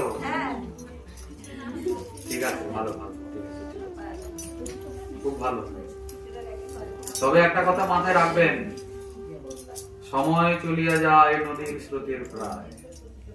ও খুচরো আর টাকা ওসব অজুহাত যতই দেখান না কেন, সময় ঠিক ফাঁকি দিয়ে চলে যাচ্ছে। কি বুঝেছেন? সময় কাউকে অপেক্ষা করবে না। ও বাচ্চা ঘুমাক আর নাচুক, ওটা বিষয়। হরিদাস সব বলে দেব, সময়ের অপেক্ষা করবেন না, সময় নিয়ে অবহেলা করবেন না। তো যাই হোক, এখন ঠাকুর হরিদাস নামের মহিমা কীর্তন করছেন। আপনারা তো সব ঘটনা জানেন, শোনেন তো, সব ক্যাসেটে বাজে। হরিদাস ঠাকুরকে জলে ভাসিয়ে দেওয়ার পরে এখানে কিন্তু অন্য ঘটনা রয়েছে। উনি আবার উঠে এসে বসলেন পদ্মাসনে, তখন ওখানকার ওরা সব ভয়ে পড়ে গেল। ভয়ে পড়ে গিয়ে উনার ভজনের জন্য কুটিয়া বানিয়ে দিল। পরবর্তীকালে উনি আবার এসে গেলেন শান্তিপুরে, অদ্বৈত প্রভুর সঙ্গে উনার সাক্ষাৎ হলো। হরিদাস নাম রাখলেন অদ্বৈত আচার্য প্রভু। অনেক ঘটনা আছে, বিভিন্ন জায়গায় বিভিন্ন রকমের বর্ণনা আছে। আবার ওখানে লক্ষহীরা নামক বেশ্যা, উনার সঙ্গে উনার সাক্ষাৎ হলো। 3 দিন নৃত্য করে দেখালো, ভঙ্গিমা টঙ্গিমা করলো, তারপরে সেও ভক্ত হয়ে গেল। হ্যাঁ, তারপরে আবার চৈতন্য চরিতামৃতে বর্ণনা আছে, উনি গঙ্গার তীরে বসে ভজন করছেন কুটিয়াতে। এই সেই লক্ষহীরার মতোই একজন সেজে গুজে এসছে, বেশ সুন্দর। সে এসে এরকম করে বসে আছে সামনে। 3 দিন হয়ে গেল, ঠাকুরের কোনো ভ্রুক্ষেপ নেই, তার দিকে তাকানো না। শেষকালে হরিনাম প্রভাবে সেও বিগলিত হলো। শেষে নিজের পরিচয় দিল, আমি হলাম সাক্ষাৎ মায়া দেবী, আমি এসেছিলাম আপনাকে পরীক্ষা করতে, আপনি কৃপা করে আমাকে দীক্ষা দিন। মায়া দেবী হরিদাস ঠাকুরের কাছে আবার নাম দীক্ষা নিলেন। অনেক ঘটনা আছে। এখন আমাদের শোনার প্রয়োজন বেশি তত্ত্ব সিদ্ধান্ত, বুঝেছেন তো? ঘটনা তো শুনবই, ঘটনা তো উপলক্ষ মাত্র। ইতিহাস কাহিনী এটা একটা উপলক্ষ, ওটাকে সামনে রেখে আসলে শুনবো ভিতরের রহস্য কি। আচ্ছা, হরিদাস ঠাকুরের কথা আমরা আলোচনা করেছিলাম, আজকে কদিন হলো? 6 দিন হয়ে গেল। 6 দিনে উনার কতটা আলোচনা হয়েছে? উনার চরিত্র সম্পর্কে কই 2-3টে কথা। তাহলে 6 দিন ধরে হলো কি কথা? কথা তো হয়েছে, কিন্তু তাহলে হয়েছেটা কি? হয়েছে তত্ত্বের কথা, হয়েছে সিদ্ধান্তের কথা। সিদ্ধান্ত বলিয়া চিত্তে না করো অলস, যাহা হইতে কৃষ্ণ লাগে সুদৃঢ় মানুষ। মহাপ্রভু বলছেন সিদ্ধান্ত শোনার জন্য অবহেলা করো না, তত্ত্বকে বোঝার জন্য অবহেলা করো না, তাহলে কিন্তু কৃষ্ণমতি হবে না। কি বলেন? এই ধরুন আমরা যে দেবী দেবতার কথা বলছি, যদি আপনি কার কি পরিচয়, কার কি স্থিতি না বোঝেন, তাহলে কোনোদিন কি কৃষ্ণে আপনার গৃহমতি হবে? আপনার সেই জগা খিচুড়ি থেকেই যাবে, থাকবে কিনা? আপনি যখন ভালো করে তত্ত্বটাকে বুঝে নেবেন, আসলে কি রহস্য সেটাকে বুঝে নেবেন, তখন সঠিক পথ অবলম্বন করতে পারবেন। না হলে ওই রকমের গন্ডগোল থেকে যাবে। আগে কালী পুজো, তারপরে চণ্ডী পুজো, তারপরে মা মনসা, তারপরে শেষে আসবে মহাপ্রভু, দিয়ে হরে কৃষ্ণ নাম কীর্তন হবে, তারপর 500 লোক খাবে, দিয়ে অনুষ্ঠান সমাপ্ত। আবার শেষে ষষ্ঠী মঙ্গল আছে। আসলে যে কি হচ্ছে এখন ভগবানই জানে, আর যে করছে সেই জানে। ওখানে যে কি যে হয়ে গেল ওর বাড়িতে বোঝাই যায় না। টাকা আছে যখন ফাঁকা করছে, খুব করুন। কিন্তু এগুলো কেবলমাত্র শ্রম, সময় নষ্ট ছাড়া কিচ্ছু না। ভাগবতে বলেছেন শ্রম এবধি কেবলম। যেরকম করে যদি কেউ তুষকে ভালো করে পিষে দেয়, তাহলে চাল বেরোবে কি? চাল তো ধান ভাঙলে হবে। তুষের ভিতরে ধান চাল থাকে? স্থূল তুষাবঘাতিনাম, ওই তুষকে যতই আঘাত করুন না কেন, ওর থেকে কিন্তু কখনো চাল পাবেন না। ঠিক তেমন হয়তো আপাত দৃষ্টিতে মনে হচ্ছে আপনি ভালো কাজ করছেন, টাকা খরচা করে পূজা পাঠ করছেন, কিন্তু ওর পেছনে রয়েছে অন্য রহস্য। ওতে লাভ কিছু হচ্ছে না। কেন লাভ হচ্ছে না? কেননা কলিযুগে কেবলমাত্র হরিনাম দিয়েই মঙ্গল হবে। এ কথা ভাগবত বলেছেন, অন্যান্য শাস্ত্র বলেছেন। কলিযুগে অন্য কোনো সাধনায় কোনো লাভ নেই। অতএব কলিযুগে নাম যজ্ঞ সার, অন্য কোনো ধর্ম কইলে নাহি হয় পার। এবার আপনি চিন্তা করবেন, হরিনামের আশ্রয় নেবেন না অন্য সারা গুণে দৌড়বেন? কি বুঝেছেন? হরিদাস ঠাকুর নামের মহিমা কীর্তন করছেন। কিরকম উচ্চস্বরে নাম করলে কি হয়? হরি নদী গ্রামে এক ব্রাহ্মণ দুর্জন, হরিদাসে দেখি ক্রোধে বলয় বচন, অয়ে হরিদাস। একটা ব্রাহ্মণ হরিদাস ঠাকুরকে বলছে, বকাবকি করছে, এ কি ব্যবহার তোমার? এ তোমার কেমন ব্যবহার? ডাকিয়া যে নাম লহ, কি হেতু ইহার? ডেকে ডেকে যে জোরে জোরে নাম বলছো, এটা কেন? নাম তো এরকম বলতে নেই। ডাকিয়া নাম লহ মানে হরে কৃষ্ণ বলে না আমরা, এরকম করে নাম নেওয়া যাবে না। সেই ব্রাহ্মণ হরিদাস ঠাকুরকে বলছে, ডেকে ডেকে বলছে যে তোমার কি ব্যাপার? এর মানে কি? মনে মনে জপিবা, মনে মনে জপ করবে, এই সে ধর্ম হয়। এটাই তো ধর্ম। কিরকম? মনে মনে, এই সে ধর্ম হয়। ডাকিয়া লইতে নাম কোন শাস্ত্রে কয়? কোন শাস্ত্রে লেখা আছে জোরে জোরে হরি নাম বলতে? কি? আবার এখানে কথা প্রসঙ্গে একটা কথা বলি। অনেক মহা ভক্ত বৈষ্ণবের মুখে শোনা যায় যে হরে কৃষ্ণ মহামন্ত্র, এটা নাকি কীর্তন করা যায় না, জোরে জোরে বলা হয় না, একে নাকি কেবলমাত্র সংখ্যায় মালায় জপ করতে হয়, কেউ যেন শুনতে না পায়, এরকম অনেকে বলে। কিন্তু এ কথা শাস্ত্রীয় নয়। নিতাই গৌর রাধে শ্যাম, হরে কৃষ্ণ হরে রাম, এগুলো কীর্তন হোক, কিন্তু হরে কৃষ্ণ মহামন্ত্র জোরে জোরে কীর্তন করা যাবে না। এটা কিন্তু শাস্ত্র সিদ্ধান্ত নয়। এই যে হরে কৃষ্ণ মহামন্ত্র, এটা সংকীর্তনীয় এবং জপ্যও। জপও করা যাবে, সংকীর্তনও করা যাবে। শ্রীমন মহাপ্রভু বলেছেন, 10-5 মিলি নিজ ঘরেতে বসিয়া কীর্তন করহ সবে, হাতে তালি দিয়া। বুঝেছেন তো? উচ্চ ঈশ্বরে করতে হবে। তো সেই ব্রাহ্মণ বলছে, কোন শাস্ত্রে লেখা আছে তোমার জোরে জোরে নাম করতে? কার শিক্ষা হরিনাম ডাকিয়া লইতে? কে তোমাকে এরকম ভ্রান্ত শিক্ষা দিয়েছে? এই তো পণ্ডিত সভা, বলো ইহাতে। বলো, এখানে খুলে বলো সব, দেখি শুনি তোমার ব্যাপারটা কি। হরিদাস বলেন, ইহার যত তত্ত্ব তোমরা সে জানো, হরিনামের মহত্ব আমি বা কি জানি, তোমরাই ভালো বোঝো। দেখে শুনে বোঝা যাচ্ছে। তোমরা সবার মুখে শুনিয়াছে, আমি বলিতেছি বলিবাং যে বা কিছু জানি। তোমরা যখন অত অনুরোধ করে বলছি, উচ্চ করি লইলে শতগুণ পুণ্য হয়। হরিদাস ঠাকুর বলছেন, কি হয়? শতগুণ পুণ্য হয় যদি কেউ উচ্চস্বরে হরিনাম নেয়। এর অনেক কারণ রয়েছে, অনেক মহিমা শ্রীজীব গোস্বামী পাদ বর্ণন করেছেন, অন্যান্য আচার্যগণ বলেছেন। দোষ তো না কহে শাস্ত্রে, গুণ যে বর্ণয়।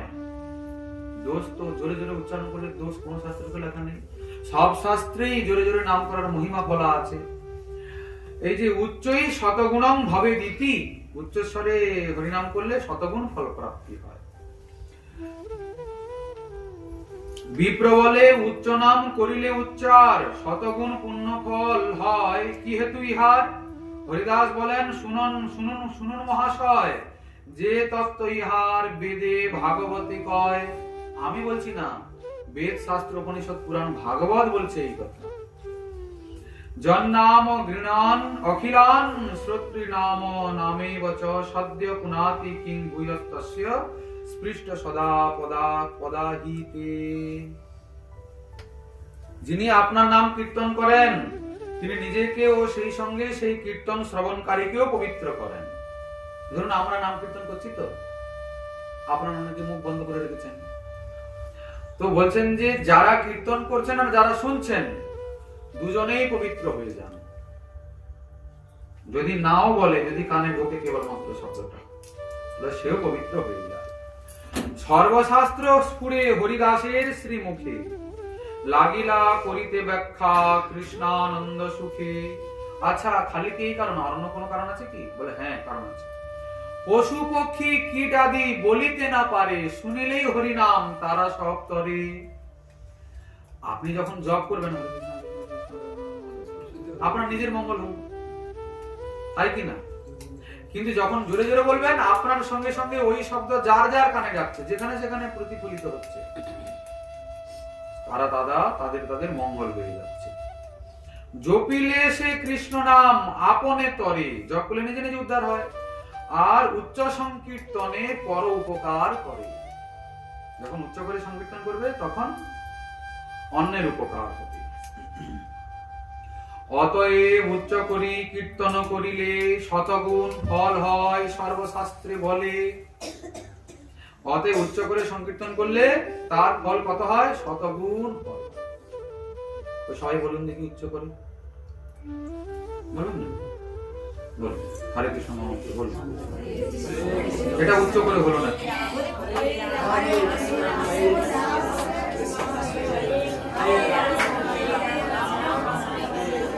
কিছুই হলো না। অনেকে দাদার বলে বল দিয়ে দিল, দাদার বলে বল দিয়ে দিল অনেকে। সে যখন বলছে মুখটা খালি নাড়ে, বলবো না। হ্যাঁ, আমরা তো বলছি আর বলবো, বলুন তো, বলুন। হরে কৃষ্ণ হরে কৃষ্ণ হরে কৃষ্ণ হরে কৃষ্ণ কৃষ্ণ কৃষ্ণ কৃষ্ণ কৃষ্ণ হরে হরে হরে হরে হরে রাম হরে রাম হরে রাম হরে রাম রাম রাম রাম রাম হরে হরে হরে হরে। পেছনে অনেকে বলেন, সবকে দেখতে দিয়েছি, আমি দেখে নিয়েছি। আচ্ছা, এটা বলতে লজ্জা লাগলো না? কষ্ট হলো? ভালো লেগেছে? আর একটা কথা আছে, যখন আপনি আস্তে আস্তে করে জপ করবেন, আস্তে আস্তে করে বলবেন, তখন মন সারা দুনিয়া দৌড়াবে এবং নামের প্রতি আপনার আকুলতাও জাগবে না, ব্যাকুলতাও হবে না। কিন্তু যখন জোরে জোরে বলবেন তখন মনটা ওই শব্দের মধ্যে আকৃষ্ট থাকবে। এক্ষেত্রে কোনো লজ্জা টজ্জা পাওয়ার দরকার নেই, কারণ আপনি কোনো খারাপ কাজ করছেন না। আপনি আপনার যথার্থ কর্তব্য করছেন, যে জন্য এই জগতে এসেছেন সেটা করছেন, তাহলে লজ্জা কেন পাবো? কি বলেন? লোকে অনেক নিন্দা মন্দ করে, তা করুক, লোকে তো ভালো সহ্য করতে পারে না, কি মাৎসর্য করে, হিংসে করে, তা করুক। দুনিয়ায় কি বললো তাতে তো কিছু যায় আসে না, আমার কাজ সেই ফাঁকে করে নিতে হবে। কি বলেন? প্রকৃত বুদ্ধিমান কে? যে সবাইকে ঠকিয়ে নিজের কাজ করে নেয়। ঠকানো মানে কি? কেননা সংসার তো আপনাকে করতে দেবে না, হরিভজন সংসার আপনাকে করতে দেবে না। দেয়? করতে দেয়? ওই আপনি হরে কৃষ্ণ বলুন তো, হ্যাঁ বড় ভক্ত হয়ে গেছে, বাধা, ওরে বাপরে, সে সারা দুনিয়া বাধা দেবে। হ্যাঁ, আপনার ঘরের বাইরের পাড়া প্রতিবেশী আত্মীয় স্বজন সবার আপনি শত্রু হয়ে পড়বেন, সবার চোখের বালি হয়ে যাবেন, ঘর থেকে তাড়িয়ে দিবে, থাকবেন কোথায়? বুঝেছেন তো? সমস্যা আছে। কিন্তু চিন্তা করবেন না, রাখে হরি মারে হরি, এই তো সবই আপনারা জানেন। তাহলে দুনিয়াকে কেন ভয় পাচ্ছেন? দুনিয়ার সারা দুনিয়া একদিকে হয়ে যান না, তবু আপনার ভয় নেই। কেন? আপনি হরিদাস, আপনি শ্রীহরির দাস। যাকো রাখে সাইয়া মার সাকে না কই, কেউ মারতে পারে না যাকে তিনি রক্ষা করবেন। বরং যদি কেউ ভক্তের পেছনে লাগতে আসে, সে আগে ধ্বংস হয়ে চলে যায়। কেননা গোবিন্দের সুদর্শন চক্র ভক্তকে সর্বদা রক্ষা করার জন্য পেছনে পেছনে থাকে। বুঝেছেন তো?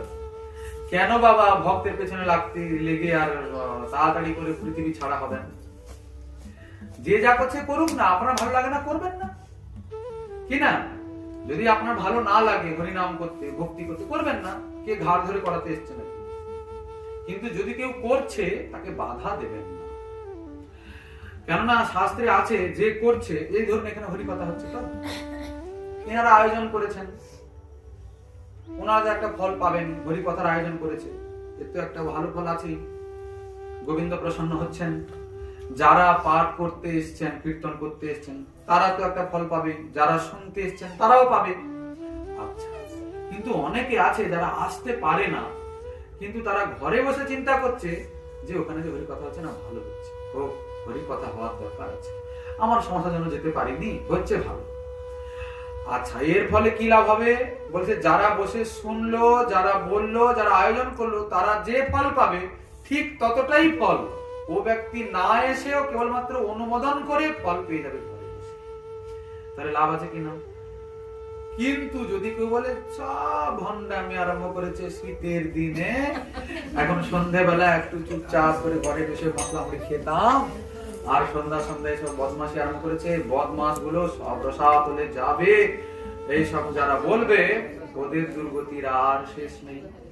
আচ্ছা, একটা কথা শুনুন, এটা কিন্তু কেবল আজকের কথা না, এই যে বাধা বিপত্তি, এই যে নিন্দা মন্দ, আজকের কথা, এই চৈতন্য ভাগবতেই আছে। শ্রীবাস পণ্ডিতের গৃহে হরিনাম হয় রাত জেগে, ওখানকার তখনকার দিনে ব্রাহ্মণ সমাজ, তারা বলছে, বলে এই শ্রীবাস বামনিয়া কি আরম্ভ করলো, রাত্রে তো আমাদেরকে ঘুমোতে দেয় না দেখছি, এক কাজ করো, শ্রীবাসের এই কুঁড়ে ঘরকে টেনে আর গঙ্গায় ফেলো, হ্যাঁ, ওর না থাকবে চাল, না থাকবে চুলা, দিয়ে পালাবে সব তল্পিতল বা গুটিয়ে, তবে গিয়ে শান্তি, না হলে ইয়ে তো উচ্ছন্ন করে দেবে যা দেখা যাচ্ছে। এই কি কি কি কি থালা কেটে কি করেছে, করতাল তৈরি করেছে, ওই সব করে দিন রাত ঝুমঝাম টুংটাং করে, আর আমাদের রাতের ঘুম সব নষ্ট করছে। বলে না থাকবে বাঁশ, না বাজবে বাঁশি, ঘরটাকেই টেনে নিয়ে পুরো শুদ্ধ একদম গঙ্গায় ডুবিয়ে দাও, শ্রীবাসকে ধরে খুব পিটাও, মুখ থেকে যেন কোনো শব্দ না বের করতে পারে, এমন মার। আচ্ছা, তখন শ্রীবাস কি কোনো সাধারণ লোক নাকি? মহাপ্রভুর পার্শ্ব, সাক্ষাৎ মহাপ্রভু এসেছেন, কাজী এসে শ্রীখোলটা ভেঙে দিল কিনা? হ্যাঁ, চাঁদ কাজী এসে তার দলবলকে নিয়ে ভাঙলো কিনা? এখন কি কেউ খোল ভেঙে দেয়? হ্যাঁ, এখন বৈষ্ণবের কপালে জিভ দিয়ে কেউ তিলক কেটে নেয়? আছে কেউ? এখন এখন তো অনেক সুবিধা হয়ে গেছে। এখন তো গালিগালাজ করে না যে থালা কেটে করতাল তৈরি করেছে, আর কি মাটি দিয়ে খোল তৈরি করেছে, চামড়া দিয়ে ধুমধাম বাজায়, কেউ তো বলে না। এখন তো লোকরঙারা বাড়ি বাড়ি হরিনাম হচ্ছে, করছে। তা এত তো সুবিধা আছে, তার মধ্যেও আপনারা বলেন লোকে অমুক বলে, লোকে তমুক বলে। আরে লোকে কি বলতে আপনার কি যায় আসে? আপনি যদি না খেতে পান লোক খাওয়াবে কি? আপনি মরলে লোক আপনার সঙ্গে যাবে কি? আপনার এখন সংসারে প্রচুর দুঃখ, কই কে লোক আছে আপনার দুঃখে একটু ভাগ নিত? তাহলে কিছুই যখন কেউ নেয় না, তা ওর কথায় আপনি কান দিয়ে নিজের ধর্ম, নিজের নিজের লক্ষ্য কেন ভ্রষ্ট হচ্ছেন? কি বলেন? অতএব নাম আশ্রয় করতে হবে। জপকর্তা হইতে উচ্চ সংকীর্তনকারী শতগুণ অধিক সে পুরাণেতে ধরি। যারা জপ করছে তাদের থেকে যারা উচ্চ সংকীর্তন করছে তাদের মহিমা বেশি, তারা বেশি ফল পায়।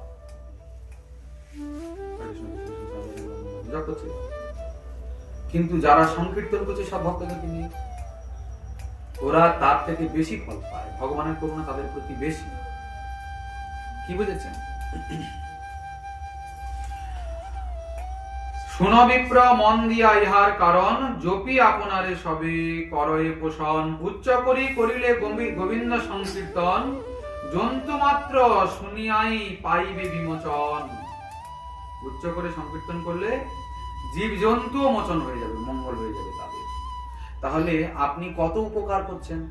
আচ্ছা একটা কথা বলুন, ধরুন ভগবানের চোখের সামনে আপনি একটা জীব, তো আপনি যদি এই জগতে কয়েকজনের উপকার করেন তাহলে ভগবানের চোখে আপনি পুরস্কার পাবেন না দণ্ড পাবেন? আর যদি আপনি এই জগতে মানুষের অপকার করেন, জীবের অপকার করেন, তাহলে পুরস্কার পাবেন, দণ্ড পাবেন? হ্যাঁ, এবার ভেবে দেখুন কি করবেন। আমরা তো দিনের অপকার করেই চলেছি জীবে।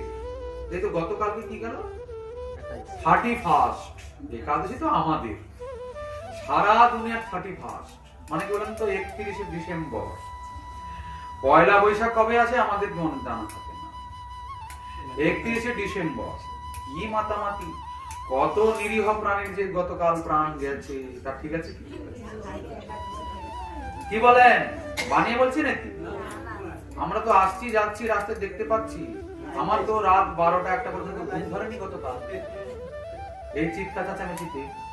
সত্যি কথা বলছি, এপাশ ওপাশ এপাশ ওপাশ করে তারপরে কখন একটু ঘুম এসেছে, এত চিৎকার হচ্ছে। আবার আজকে কি নতুন বছর, হ্যাপি নিউ ইয়ার। বুঝেছেন তো? কি আনন্দ হচ্ছে, কি আনন্দ হচ্ছে, কত নিরীহ প্রাণীর প্রাণ দিয়ে আনন্দ হচ্ছে। আচ্ছা হোক, ভালো কথা, সে না হচ্ছে, কিন্তু এতে আনন্দ পাওয়ার তো কোনো ব্যাপার নয়। একটা বছর চলে গেল, আপনার জীবনের একটা বছর মাইনাস হয়ে গেল, আপনি মৃত্যুর দিকে এগিয়ে গেলেন। আর আনন্দ পাওয়ার এখানে স্থান কোথায়? এখানে বরং দুঃখ পাওয়ার কথা। হায় রে, আমি মৃত্যুর দিকে ক্রমশ এগিয়ে যাচ্ছি। ঠিক না বল? 2026 এসে গেল, একটা বছর তো গেল, আপনি কিছুটা মৃত্যুর দিকে এগিয়ে গেলেন কিনা? তো চিন্তার বিষয় তো। হায় রে, জীবনের সময়গুলো চলে গেল, এখনো কিছু করলাম হলো না। জীবনটাকে সার্থক করার জন্য কিছু কর্মের প্রতিজ্ঞা এখনো নিলাম কি? কিন্তু মানুষ আজকে যত শিক্ষিত তার থেকে তত বেশি মূর্খ। কি না হলে এই সব নিয়ে কেউ মাতামাতি করে?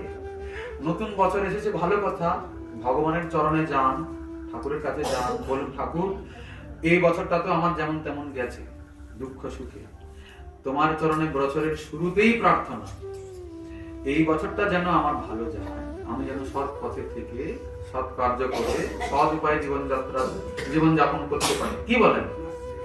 না, আমরা প্রথমেই প্রতিজ্ঞা করছি এবছর আমি বেশি করে লোক ঠকাবো, এবছর আমি বেশি করে জীবকে কষ্ট দেব, হ্যাঁ এবছর আমি বেশি করে চুরি করব, বেশি করে মিথ্যা বছরের শুরুতেই তার প্রমাণ দিয়ে দিচ্ছি।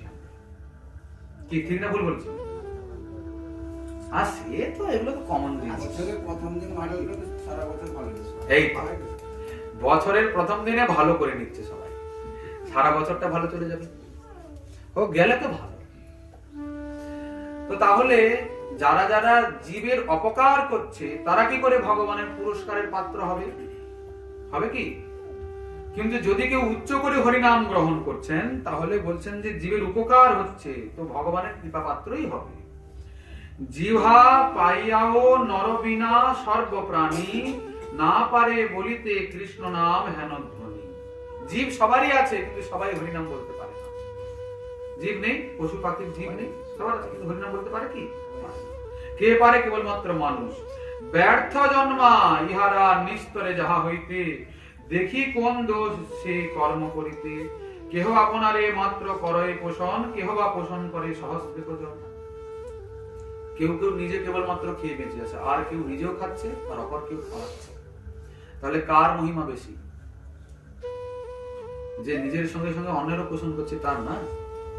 ঠিক তেমনই যে নিজে হরিনাম করছে আর সেই তার হরিনামের দ্বারা অন্যেরও কল্যাণের বিধান করছে, তাহলে তো সে কৃপাপাত্র হবেই। আচ্ছা, হরিনামের মহিমা বা কি বলবো আপনাদের? হরিনামের মহিমা তো আর এক শাস্ত্রে লেখা নেই, বিবিধ শাস্ত্রে হরিনামের মহিমা লেখা রয়েছে। বুঝেছেন তো? নামের মহিমা বলে কোনোদিন শেষ করা যাবে না। একদিন শ্রীমন মহাপ্রভু হরিদাস ঠাকুরকে বলছেন অনেক কথা, হরিদাস তুমি তো নামের মহিমা বড় প্রচার করলে, ভালো কথা, নাম অনেকে নিচ্ছে অনেকে গ্রহণ করছে, কিন্তু আমি বড় চিন্তায় আছি। প্রভু বলছেন, বলে কেন প্রভু, কিসের চিন্তা? না, চিন্তা হলো এই যে যবন যারা, তারা তো হরিনাম নেবে না, নেয় না, তাদের কল্যাণ কি করে হবে? আচ্ছা, ভগবান কি কোনো সম্প্রদায়ের ধর্মের নাকি? ভগবান তো সবার, যবন হোক, হিন্দু হোক, খ্রিস্টান হোক, যেই হোক না কেন, মহাপ্রভু তো সবার। আপনি মানবেন না মানবেন সেটা আপনার নিজস্ব ব্যাপার, ওতে আমাদের কিছু যায় আসে না, কারো কিছু যায় আসে না, কিন্তু ভগবান তো সবার। কি সবার না? এবার ভগবান যেহেতু সবার, এই জন্য সবার জন্য ভগবানের চিন্তাও আছে। যারা সনাতনী, যারা সনাতনের রাস্তা নিয়েছে, তারা তো হরিনাম করবে, করছে ধর্ম, কিন্তু যারা নিজেকে অন্য ধর্ম বলে মনে করে তাদের উদ্ধার কি করে হবে? তখন হরিদাস ঠাকুর বলছেন যে প্রভু চিন্তা কেন করেন, যবন সকলের মুক্তি হবে অনায়াসে। হারাম হারাম বল কহে নামা ভাসে। যবনদের মুক্তি তো অনায়াসেই হবে, কেন না? তারা হারাম হারাম বলে না। শুনেছেন আপনারা হারাম হারাম বলে? বলে শুনেছেন? আমরা পাপ বলি না, ওই পাপটাকে ওরা হারাম বলে। এটা জবাই করুন, এটা জবাই করুন, তাহলে এটা হারাম। ওরা পাপকে হারাম বলে। আচ্ছা, কথায় কথায় হারাম, কথায় কথায় হারাম বলে, আরে এ হারাম, এ হারাম, এটা হারাম। বুঝেছেন তো? হরিদাস ঠাকুর বলছেন হারাম হারাম বল কহে নামা ভাসে। ওটা ওদের অভ্যাস হয়ে গেছে হারাম হারাম বলা। যবনের মহাপ্রেমে ভক্ত কহে হা রাম হা রাম, কি হা কৃষ্ণ হা কৃষ্ণ, হার অনেক বলে। বলছেন ভক্তরা তো মহাপ্রেমে হারাম বলে, কিন্তু যবনের ভাগ্য দেখো লয় সেই নাম। যবনের ভাগ্য দেখো, সে কিন্তু সেই রামই বলছে, কিন্তু সে জানে না যে আমি রাম বলছি, সে জানে হারাম বলছি, কিন্তু আসলে সে রাম বলছে। বুঝতে পারছেন? আচ্ছা, যদ্যপি অন্য সংকেত হয় অন্য নামাভাস, সে এত সব বুঝে নাম নেয় না, সে এত সব জেনে, সে যদি বুঝতে পারে যে এটা হারাম মানে রাম আছে পেছনে, সে হারাম বলাই বন্ধ করবে। কি বুঝেছেন? কিন্তু এটাতে সংকেত অন্য। সংকেতটা কি না? হারাম মানে পাপ, ওদের সংকেত অন্য, নামের আভাসটাও অন্য। তথাপি নামের তেজ না হয় বিনাশ। যদ্যপি অন্য নাম অন্য সংকেত, কিন্তু নাম আছে তো, নাম কিন্তু তার তেজকে ঠিক ধরেই রেখেছে। হারাম বলছে মানে তার ফল সে পাবেই। অজামিল পুত্রে বলায় বলি নারায়ণ, বিষ্ণু দুধ আসি ছোড়ায় তাহার বন্ধন। অজামিল আছে না ভাগবতে? ছোট ছেলের নাম কি ছিল? নারায়ণ। ছোট ছেলেকে সবাই ভালোবাসে, কি যার 4-5টা ছেলে, ছোটকে বেশি ভালোবাসে কিনা? ছোট অন্যায় করলেও তার সব মাপ, কিন্তু বড় যদি কিছু বলে তাহলে আর কে ধরে? তো যাই হোক, সেসব বাদ দিন। এখন অজামিলের 10টা ছেলে, তার মধ্যে ছোট ছেলেটার নাম কি? নারায়ণ। এতটাই ভালোবাসে বুড়ো বয়সে, কথায় কথায় নারায়ণ খাবে এসো, নারায়ণ চলো, নারায়ণ যাবো, নারায়ণ এসো, নারায়ণ বসো, এইসব দিন রাত নারায়ণ নারায়ণ করে। কিন্তু নারায়ণ যে ভগবানের নাম, ও যে তার পুত্রকে মাধ্যম করে ভগবানের নাম বলেছে, ওটা ওর মাথায় নেই। তো এখন বুড়ো হয়েছে, সারা জীবন তো মহাপাপ করেছে, এখন বুড়ো কালে আর বিছানায় পড়েছে, বুড়ো অবস্থা খারাপ। এখন মৃত্যু এসে উপস্থিত হয়েছে, যমদূত এসছে ভয়ঙ্কর তাদের দেখতে, হাতে বিভিন্ন রকমের অস্ত্র নিয়ে। সে কি ভয়ঙ্কর অস্ত্র বাবারে, ওই অস্ত্রগুলো দেখলেই লোক হার্ট অ্যাটাক হয়ে যাবে, মরবে তো পরে, পেছাপ টেছাপ করে দেবে। ওই দেখেন না মরার আগে লোক পায়খানা পেছাপ করে দেয়, ভয়ে, এই যমদূতকে দেখে ভয়ে পড়ে পায়খানা পেছাপ করে। হ্যাঁ, তো আর মৃত্যু যন্ত্রণা একটা আছে। তো অজামিল ভয়ে পড়ে নারায়ণকে ডাকছে, নারায়ণ মানে ছেলেকে ডাকছে, নারায়ণ নারায়ণ। আচ্ছা, নারায়ণ কোথায় কে জানে, কিন্তু নারায়ণ নারায়ণ ডাক শুনে আর বিষ্ণুর 4 জন দূত ওখানে এসে উপস্থিত হয়ে গেছে, ভগবানের দূত 4 জন। তারা এই জগতে বিচরণ করে, কোথাও কোনো ভক্তের কষ্ট হলে তারা গিয়ে রক্ষা করে। আর যদি কেউ মৃত্যুর সময় গোবিন্দকে চিন্তা করে, মৃত্যুর সময় গোবিন্দের নাম নেয়, তাহলে তাকে নিয়ে সোজা বৈকুণ্ঠে চলে যাবে। যমরাজের ওর উপরে অধিকার নেই, বুঝতে পেরেছেন? তারা এসে উপস্থিত হয়ে গেছে।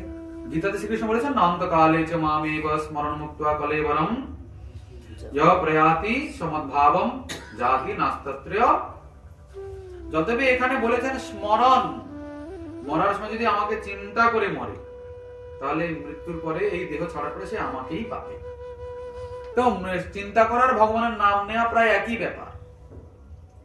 কি অনেকে বলে, তাহলে বাস ভালো একটা কথা জানা গেল, এবার মরার আগে হরে কৃষ্ণ বলে।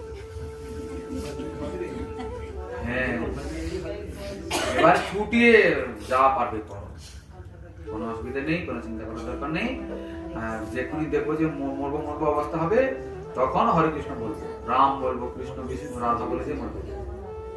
বলেন না, তখন জিহ্বা নড়বে কিনা সেই বিষয়ে সন্দেহ আছে, আছে কি নাই? সারা জীবন আপনার জিহ্বা তো হরিনাম রটলো না, একবারে উচ্চারণ করেনি, তো মৃত্যুর সময় সেই ঝাড়ু, সেই ঘর, সেই ছেলে পুলেই তো বেরোবে মুখ থেকে। কি বলেন? রটলে আরি জিহ্বা তু কৃষ্ণ কে নাম, অন্ত সময় মে হিলি না হিলি। এখনই রটন করে নে জিহ্বা, শেষের সময় তোমার জিহ্বা নড়বে কিনা কি ভরসা আছে? এখন যখন নড়ছে, এখন যখন জিহ্বা কথা বলতে পারছে, এখনই শুরু করে দাও। তোর অভ্যাস থাকবে জিহ্বার না, তখন হয়তো নড়লেও নড়তে পারে, হয়তো শেষের সময় হরে কৃষ্ণ হলেও হতে পারে। কি বলেন? কিন্তু এখন থেকে যদি অভ্যাস না করেন, তাহলে কিন্তু কোন রকম ভরসা নেই। তো যাই হোক, বিষ্ণুদূত এসে করলো কি, যমদূতের সঙ্গে খুব ঝগড়া করলো। আরে তুমি জানো না এ কি বলেছে? বলে কি বলেছে? নারায়ণ বলেছে। বলে নারায়ণ বলেছে তোমরা ধরতে এসছো? বলে তাতে কি, কি মহাপাপ করেছে জানো? তোমাদের তো দেখতে শুনতে বেশ ভালো লাগছে, তোমরা তো মনে হচ্ছে বড় জেন্টলম্যান, তা তোমরা ভদ্রলোক হয়ে এরকম আমাদের ধর্মরাজের কাজে বাধা দিচ্ছ যে? অজামিল মহাপাপী, মহাপাপীকে আমরা জমপুরি নিয়ে যাচ্ছি মহাশাস্তি দেওয়ার জন্য, আপনারা ভদ্রলোক হয়ে একটা পাপীকে কি করে আপনারা এরকম কষ্ট দিচ্ছেন? বলে দূর বোকা কোথাকার, পাপী হলো তো কি হয়েছে, কিন্তু মরার আগে, প্রাণটা নিয়ে যাওয়ার আগে কি বলেছে সেটা দেখলে না তুমি? বলে কি বলেছে? বলে নারায়ণ বলেছে। বলে নারায়ণ বললো তো কি? বলে হ্যাঁ দেখো, তুমি নারায়ণকে চেনো না? বলে নারায়ণকে? যমদূত চেনে না নারায়ণকে। যমদূত জানেন সর্বে সর্বা জগদাধিপতি কেবলমাত্র যমরাজ। দুনিয়া দেখেনি তো, কারখানায় যায় আর বাজারে আসে, হ্যাঁ বাজার থেকে উঠিয়ে নিয়ে গেল কারখানায়, আবার যমরাজ পাঠালো, যা ওই বাজারে 2 লোক আসবে, উঠে নিয়ে আসো। বাজার মানে জগৎটা, অমুক জায়গাতে অমুক গ্রামে অমুক লোকটা আসবে, চাও, তুলে নিয়ে গেল। বাকি দুনিয়ায় কিছু তারা তো জানে না, আসলো খপ করে ধরলো, নিয়ে চলে ওই ওখানকার ওই কারখানা থেকে এখানে এলো, এখান থেকে কারখানায় গেল, এই তো তাদের দুনিয়া। এর বাইরে তারা কোথাও যায় না, ঘোরে না, শোনে না কিছু, যমরাজের মুখে তাকিয়ে থাকে দিন রাত। বুঝতে পারছেন তো? এবার যমরাজও কোনোদিন প্রবচন করে শোনায়নি যে জগতে একজন আছে আমারও প্রভু, এখন যমদূতকে তো ভয়ঙ্কর বিপাকে করতে হয়েছে, বিষ্ণুদূত তো একদম ছেড়ে কথা বলছে না। তোদেরকে দেখাবো মজা, তোরা ভক্তকে ধরতে এসেছিস, ছেড়ে দে, দে ছেড়ে, আগে যেমন ছিল তেমন করে দে। এখন তারা তো ভয়ে পড়ে আর কোন রকম করে অজামিলকে আবার আগের মতো করে দিয়ে চলে গেছে। এখন তাদের রাগ দেখে কি, কাদের বলুন তো? যমদূতে গড় গড় গড় গড় করছে রাগে, আর গিয়ে একদম যমরাজের সামনে হাতে দড়ি দড়ি থাকে না, সব ছুঁড়ে ফেলেছে। মহারাজ, আজ থেকে আপনার ফ্যাক্টরিতে আমরা আর কাজ করব না।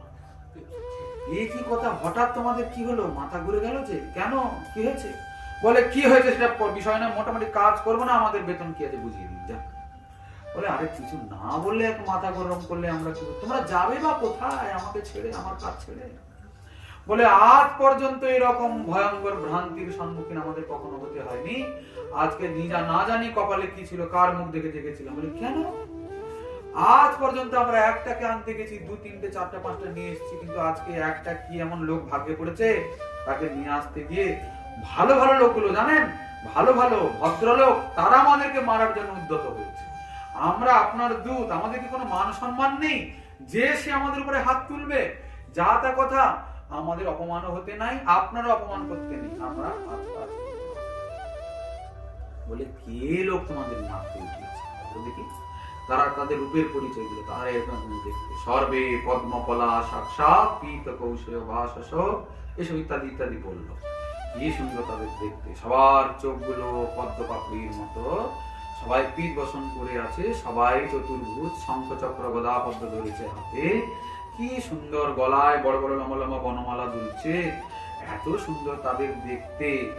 বলে ও বাবা, যমরা যখন বুঝতে পেরে গেছেন যে তাহলে এরা প্রভুর যম, এরা তাহলে বিষ্ণুদূতকে দর্শন করেছে ভাগ্যে।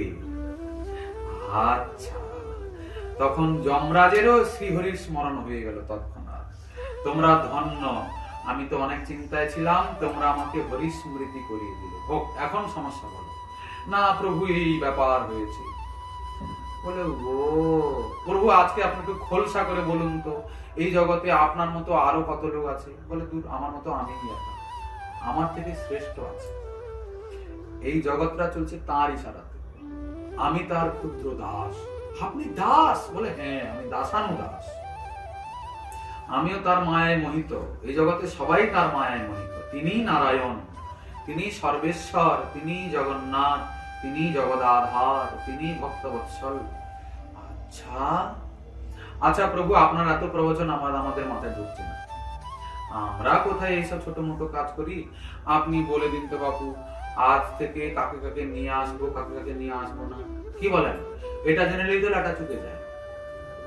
আপনি যাকে যাকে বলবেন নিয়ে আসবো, যাকে যাকে বলবেন না নিয়ে আসবো, লক্ষণ করে দিন কাকে কাকে নিয়ে আসবো। বলে কথাটা ঠিক বলেছে, এটাই বলে দিই। আচ্ছা, কাকে কাকে নিয়ে আসবো না সে কথা শুনতে হবে, কাকে যমলোকে কারা যাবে সেটাই শুনে নিন আপনারা, কি বলেন?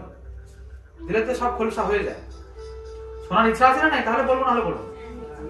ও তার মানে আপনাদের যমলোকে যাওয়ার ভয় আছে না? যেতে হবে। কোথায় যাবেন? যমলোকে না, যমলোকে যেতে হবে। ভাবলোকের কাছে যাবে। এই দেখুন, যমরাজ বলছেন শোনো, জিহ্বান ভক্তি ভগবত গুণ নাম ধেয়ং। যার জিহ্বা, যার জীব কখনো ভগবানের নাম বলে না, তাকে ধরবে, এখানে নিয়ে আসবে। বুঝতে পারলেন তো? আপনারা চিন্তা করুন কি করেন না করেন, আপনারা কোথায় যাবেন?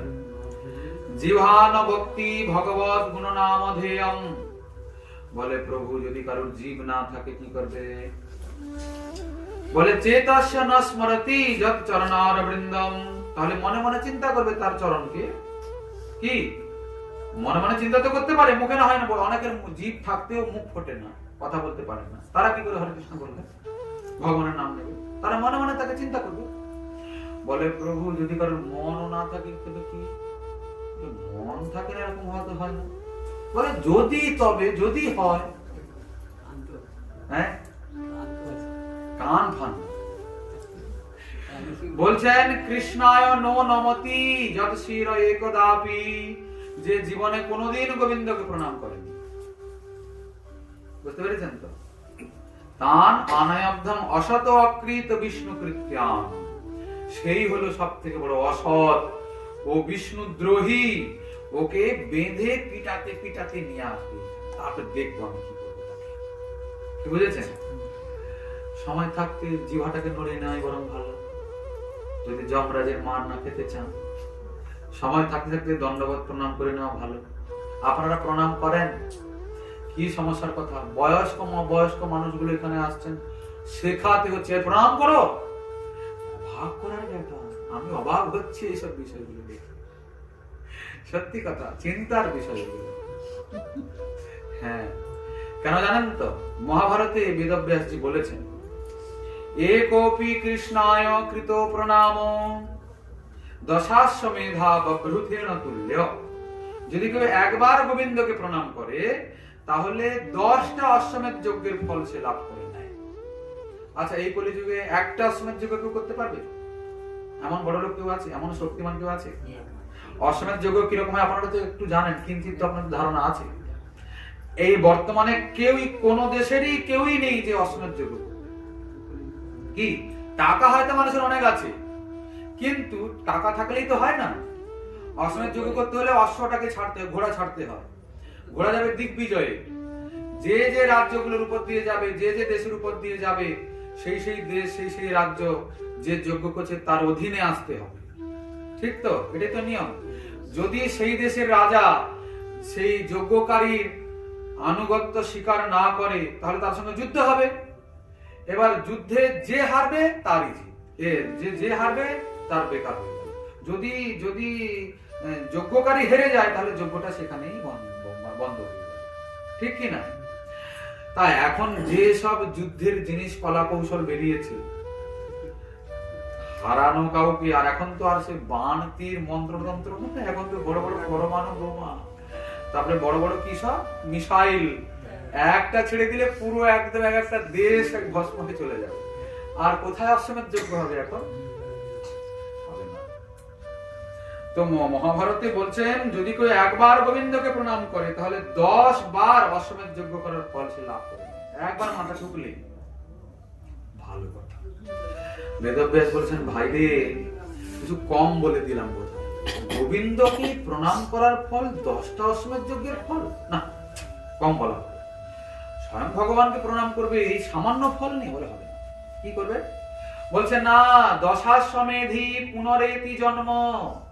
10 বার অশ্বমেধ যজ্ঞ করলে হয়তো আপনি স্বর্গে যাবেন, মহাপুণ্য হবে, কিন্তু আবার তো পুণ্য শেষ হয়ে গেলে এখানে আসতে হবে। কি আবার আসতে হবে না পুণ্য শেষ হয়ে গেলে? কিন্তু গোবিন্দ প্রণামী ন পুনর্ভবায়, গোবিন্দকে যে একবার প্রণাম করে তাকে আর এই জড় জগতে মায়ার বন্ধনে আবদ্ধ হতে হয় না। এবার কি করবেন? যারা এতো একবার প্রণাম করলেই হয়, যারা প্রতিদিন বারবার প্রণাম করেন তাদের তাহলে কি গতি হবে আর বলার দরকার নেই, সবাই বুঝতে পেরেছেন। ভাগবতের উপসংহারে শেষের শ্লোকেই বলেছেন, নাম সংকীর্তনম যস্য সর্ব পাপ প্রণাশনম প্রণাম দুঃখ শমনম নমামি হরিম পরম। বেশি কিছু না হোক, নাম আর প্রণামকে আশ্রয় করুন তো। নাম সংকীর্তনম যস্য সর্ব পাপ প্রণাশনম, নাম সংকীর্তন হতে সর্ব পাপ প্রণাশন হবে, আর প্রণাম দুঃখ শমন, প্রণাম করলে সমস্ত দুঃখের নাশ হয়ে যাবে। এরকম শ্রীহরির চরণে কোটি কোটি নমস্কার। কি বুঝেছেন? প্রণাম করতে কষ্ট লাগে নাকি? হরি টাকা পয়সা চায় নাকি? লোকে বলে কি টাকা দিয়ে প্রণাম করতে হয়, নাহলে প্রণাম করা যায় না। এটা লোকে বলে, কিন্তু এটা কতটা ঠিক ভুল এটা আমি বলতে পারবো না। তবে হ্যাঁ, প্রণাম করতে হলে যদি কিছু দেওয়ার একটা বিধি রয়েছে, তাহলে তো গোবিন্দকে সুখী করার জন্য, গুরু বৈষ্ণবকে সুখী করার জন্য আমি আমার মনের মতো কোনো বস্তু দিতেই পারি। যদি কেউ মনে করে আমি একটা পদ্মফুল গোবিন্দকে দিয়ে প্রণাম করবো, দিতে পারে। টাকাই দিতে হবে এরকম কথাটা তো মনে হয় একটা হজম হচ্ছে না। কি বুঝতে পারছেন? যদি কেউ মনে করে আমি একটা পদ্মফুল কিনে নিয়ে গোবিন্দকে উপহার স্বরূপ দেব, দিতে পারে কিনা? যদি কেউ মনে করে আমি একটা মালা কিনে নিয়ে যাব, যদি কেউ মনে করে আমার তো এত সামর্থ্য নেই মালা টালা কেনার, পদ্ম ফুল কেনার, আমি কয়েকটা তুলসীর পত্র তুলে নিয়ে যাবো গোবিন্দের সেবায় দেব, খারাপ নাকি? ভালোই তো কাজ। বরং টাকা দিল, 50 টাকা দিয়েছি প্রণামী, কি লাভ থাকলো? হ্যাঁ, তো কে খাবে তাহলে? তো আপনি কাকে দিচ্ছেন? ঠাকুরকে দিচ্ছেন তো? তো ওখানে দিচ্ছেন কেন? ঘরে ঠাকুরকে খাওয়ান 50 টাকা দিয়ে, সেখানে তো দিচ্ছেন সে ঠাকুর মশাই নেওয়ার জন্য। যদি আপনার এই চিন্তা থাকে, ঘরে খাওয়ান ঠাকুরকে, কলা কিনেন ঠাকুরের মুখে ঢুকিয়ে দিন, তা তো হবে না, পাবেন। এগুলো বিচার করে কখনো দেওয়া হয় না। কোথায় নিয়ে যাবে, কে নিয়ে যাবে, কি কিনে খাবে, অত বিচার থাকলে দেওয়ার দরকার নেই। কি বলেন? যে দান করবে দিয়ে দেবে, দান করে দেবে। তারপরে সেই টাকা নিয়ে সে কি করলো না করলো, অত সব জেনে বুঝে করলে তো আর সেটাকে দান করা হলো না, অপরাধ হয়ে গেল, মনের মধ্যে পাপ থেকে গেল। বুঝতে পারছেন তো?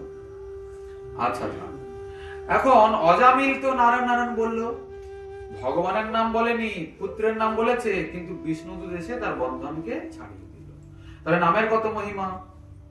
ওই বিষ্ণুদূত আর যমদূতের যে ঝগড়া হয়েছিল, ওখানে অনেক নামের মহিমা বর্ণনা আছে ভাগবতে। রাম 2 অক্ষর, ইহা নহে ব্যবহৃত, প্রেমবাচী হা শব্দ তাহাতে ভূষিত।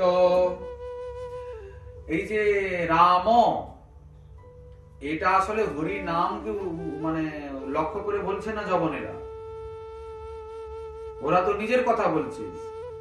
কিন্তু যেহেতু হরির নাম, তা তো নাম হলোই, বরং তার আগে যে হা শব্দটা বলেছে, প্রভু ওটাকে প্রেমের সহিত গ্রহণ করে না। আমাকে হা বললো মানে প্রেমে ডাকলো, হা কৃষ্ণ, হা গোবিন্দ।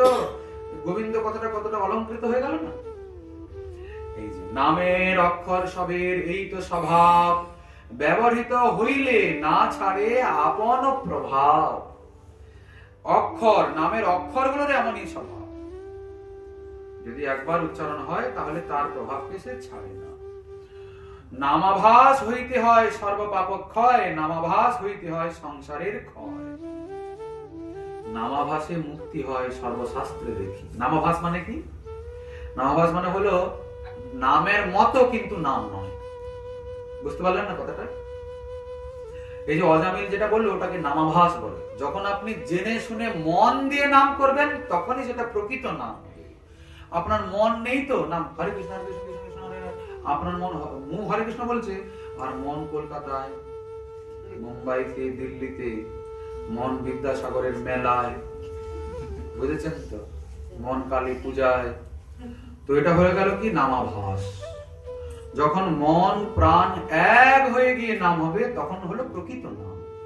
কিন্তু মন প্রাণ এক করে নাম করা এত সাধ্যি জীবের সহজে হবে না। হবে কি? মনটাকে এতই মানে স্থির নাকি যে হরে কৃষ্ণ বললেই মনটা লেগে যাবে? কত যুগ যুগ সাধনা করার পরে তবে গিয়ে মন হয়তো এক হলে হতে পারে, না হলে মনের স্বভাবই হচ্ছে চারদিকে দৌড়ানো, নাকি? দৌড়ায় না? এই জন্যে মনের সংযোগ বিহীন যে নাম, অশ্রদ্ধাপূর্বক যে নাম, তাকে বলে নামাভাস। নামাভাসেই সমস্ত পাপ ক্ষয় হয়ে যায়, নামাভাসেই জীবের মুক্তি হয়ে যায়। তাহলে যদি যারা যারা প্রকৃত নাম উচ্চারণ করছে, তাহলে তাদের কি হবে? হ্যাঁ, আচ্ছা চলো আমরা একটু নাম করি। হরে কৃষ্ণ হরে কৃষ্ণ কৃষ্ণ কৃষ্ণ হরে হরে, হরে রাম হরে রাম, রাম রাম হরে হরে, হরে কৃষ্ণ হরে কৃষ্ণ কৃষ্ণ কৃষ্ণ হরে হরে, হরে রাম হরে রাম,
कृष्ण कृष्ण हरे हरे हरे राम राम राम हरे हरे। হরিদাস ঠাকুর প্রতিদিন 3 লক্ষ হরিনাম জপ করতেন। কত? এই বাবা রে, শুনে অবাক হয়ে গেলেন? অবাক হয়। 3 লক্ষ নাম ঠাকুর করেন কীর্তন। নামের মহিমা উঠাইল পণ্ডিতের গণ। কি বলছে?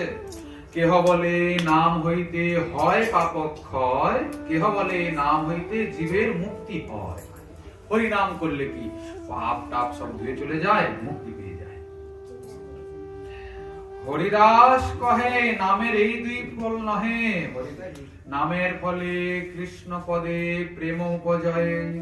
নামের ফলে পাপ ক্ষয় এগুলো আনুষঙ্গিক, এগুলো আপনি হয়, কিন্তু নাম করার আসল উদ্দেশ্য হলো কৃষ্ণ চরণে প্রেম প্রাপ্তি। এবং ব্রতঃ সপ্রিয় নাম কীর্তিয়া জাতানুরাগ সদ্রুত চিত্ত উচ্চৈ হাস্যত তথো রোদিতি রৌতি গায় উন্মাদবৎ নৃত্যতি লোকবাহ্য। আনুষাঙ্গিক ফল নামের মুক্তি আর পাপ নাশ, তাহার দৃষ্টান্ত জইছে সূর্যের প্রকাশ। হরিদাস কহে জইছে সূর্যের উদয়। সূর্য উদয় হয়, উদয় না হইতে হয় তমের হয় ক্ষয়। সূর্য উদয় তো হয় অনেক পরে, কিন্তু সূর্য একটু উদয় হওয়া মাত্র আস্তে আস্তে করে অন্ধকার চলে যায় কিনা? যাই তো। বলছেন চৌর প্রেত রাক্ষসাদির ভয় হয় নাশ। দিন হলে আর চোর টোর থাকে না, লুকিয়ে যায় তারা সব। রাক্ষস ভূত প্রেত তারা সব যে যার জায়গায় ঢুকে যায়, তাই না? কারণ লোক জানাজানি হলো, দেখিনি এসব। চৌর প্রেত রাক্ষস আদির ভয় হয় নাশ, উদয় হইলে ধর্ম কর্ম পরকার মঙ্গল প্রকাশ, তৈছে নাম দয়ারম্ভে পাপ আদির ক্ষয়, উদয় হইলে কৃষ্ণ পদে প্রেম উপজয়। মুক্তি তুচ্ছ ফল হয় নামাভাস হইতে, নামাভাস হলেই মুক্তি হয়ে যাবে। মুক্তি হওয়ার জন্য বেশি সাধনা করতে হবে না।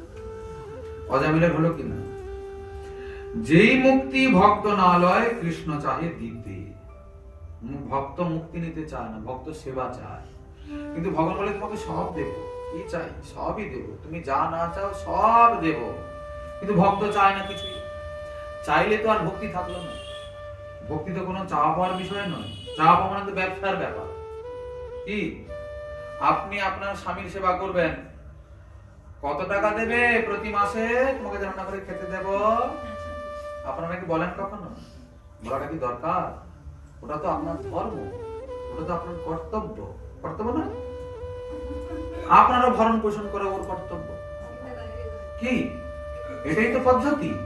এখানে টাকা পয়সা ভালো মন্দ চাওয়া পাওয়ার কোনো প্রশ্ন ওঠে না। বরং পতি দেবতা যদি প্রসন্ন হন, অনেক কিছু উপহার দেন, দেন কি না, তখন পত্নী দেবীর ভালো লাগে, দেখেছ আমার সামনে কি ভালো লাগে। এখানে ঠিক সেরকম চা পাওয়ার নিয়ে কখনো ভক্তি হয় না, তাহলে ব্যবসা হয়ে গেল, ভক্তি হলো না। এখানে চাওয়া নয়, খালি দেওয়া। তোমাকে কি দেব, কি দিলে তুমি সুখী হবে, বুঝেছেন তো? আদর্শ আমাদের আচার্যগণ, আচার্যেরও আচার্য ব্রজবাসীগণ, বুঝেছেন? রাধারানী গোবিন্দকে বলছেন, বন্ধু তোমার রাঙা পায়ে কি বলিব আমি,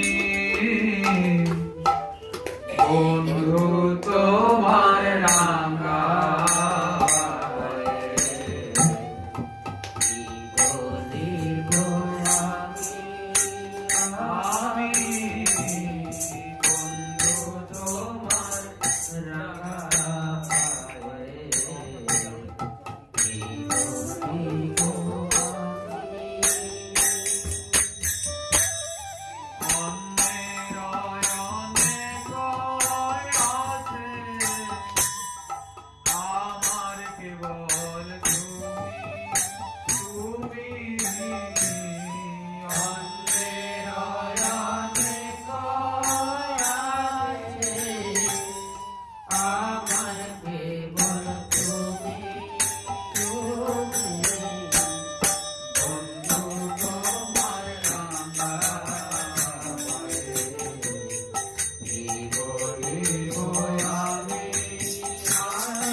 কি বলিব রাঙা পায়ে।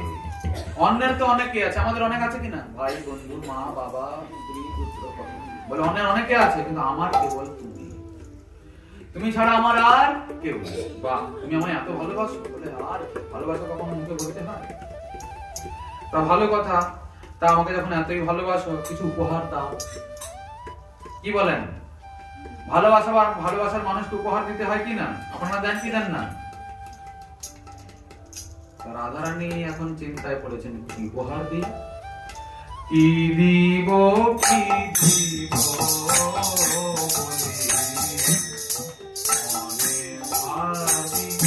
আমি আমি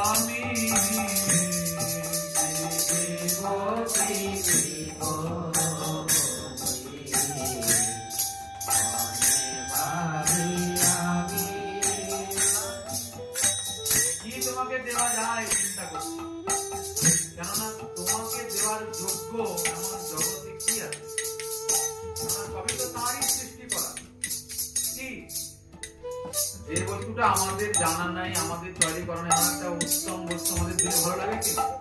কিন্তু যা আছে জগতে সবই তো গোবিন্দেরই, এখন তাকে কি দেওয়া যায়? কি দিব কি দিব বলে মনে ভাবি আমি আমি কি দিব কি দিব বলে ভাবি আমি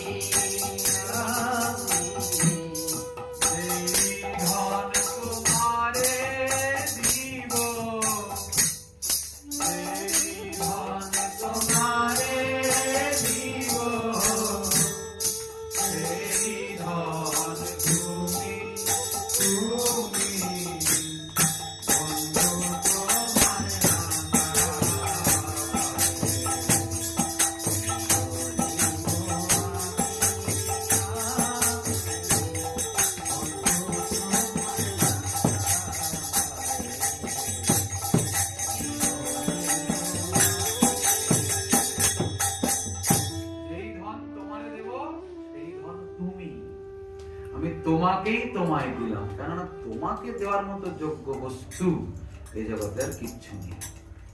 এই তো হলো প্রেম, এই তো হলো ভক্তি। এখানে কোনো চাওয়া পাওয়ার প্রশ্ন নেই, এখানে সবই দেওয়া। তাকে কি দেওয়া যাবে, দিলে সে সুখী হবে। কি বুঝেছেন?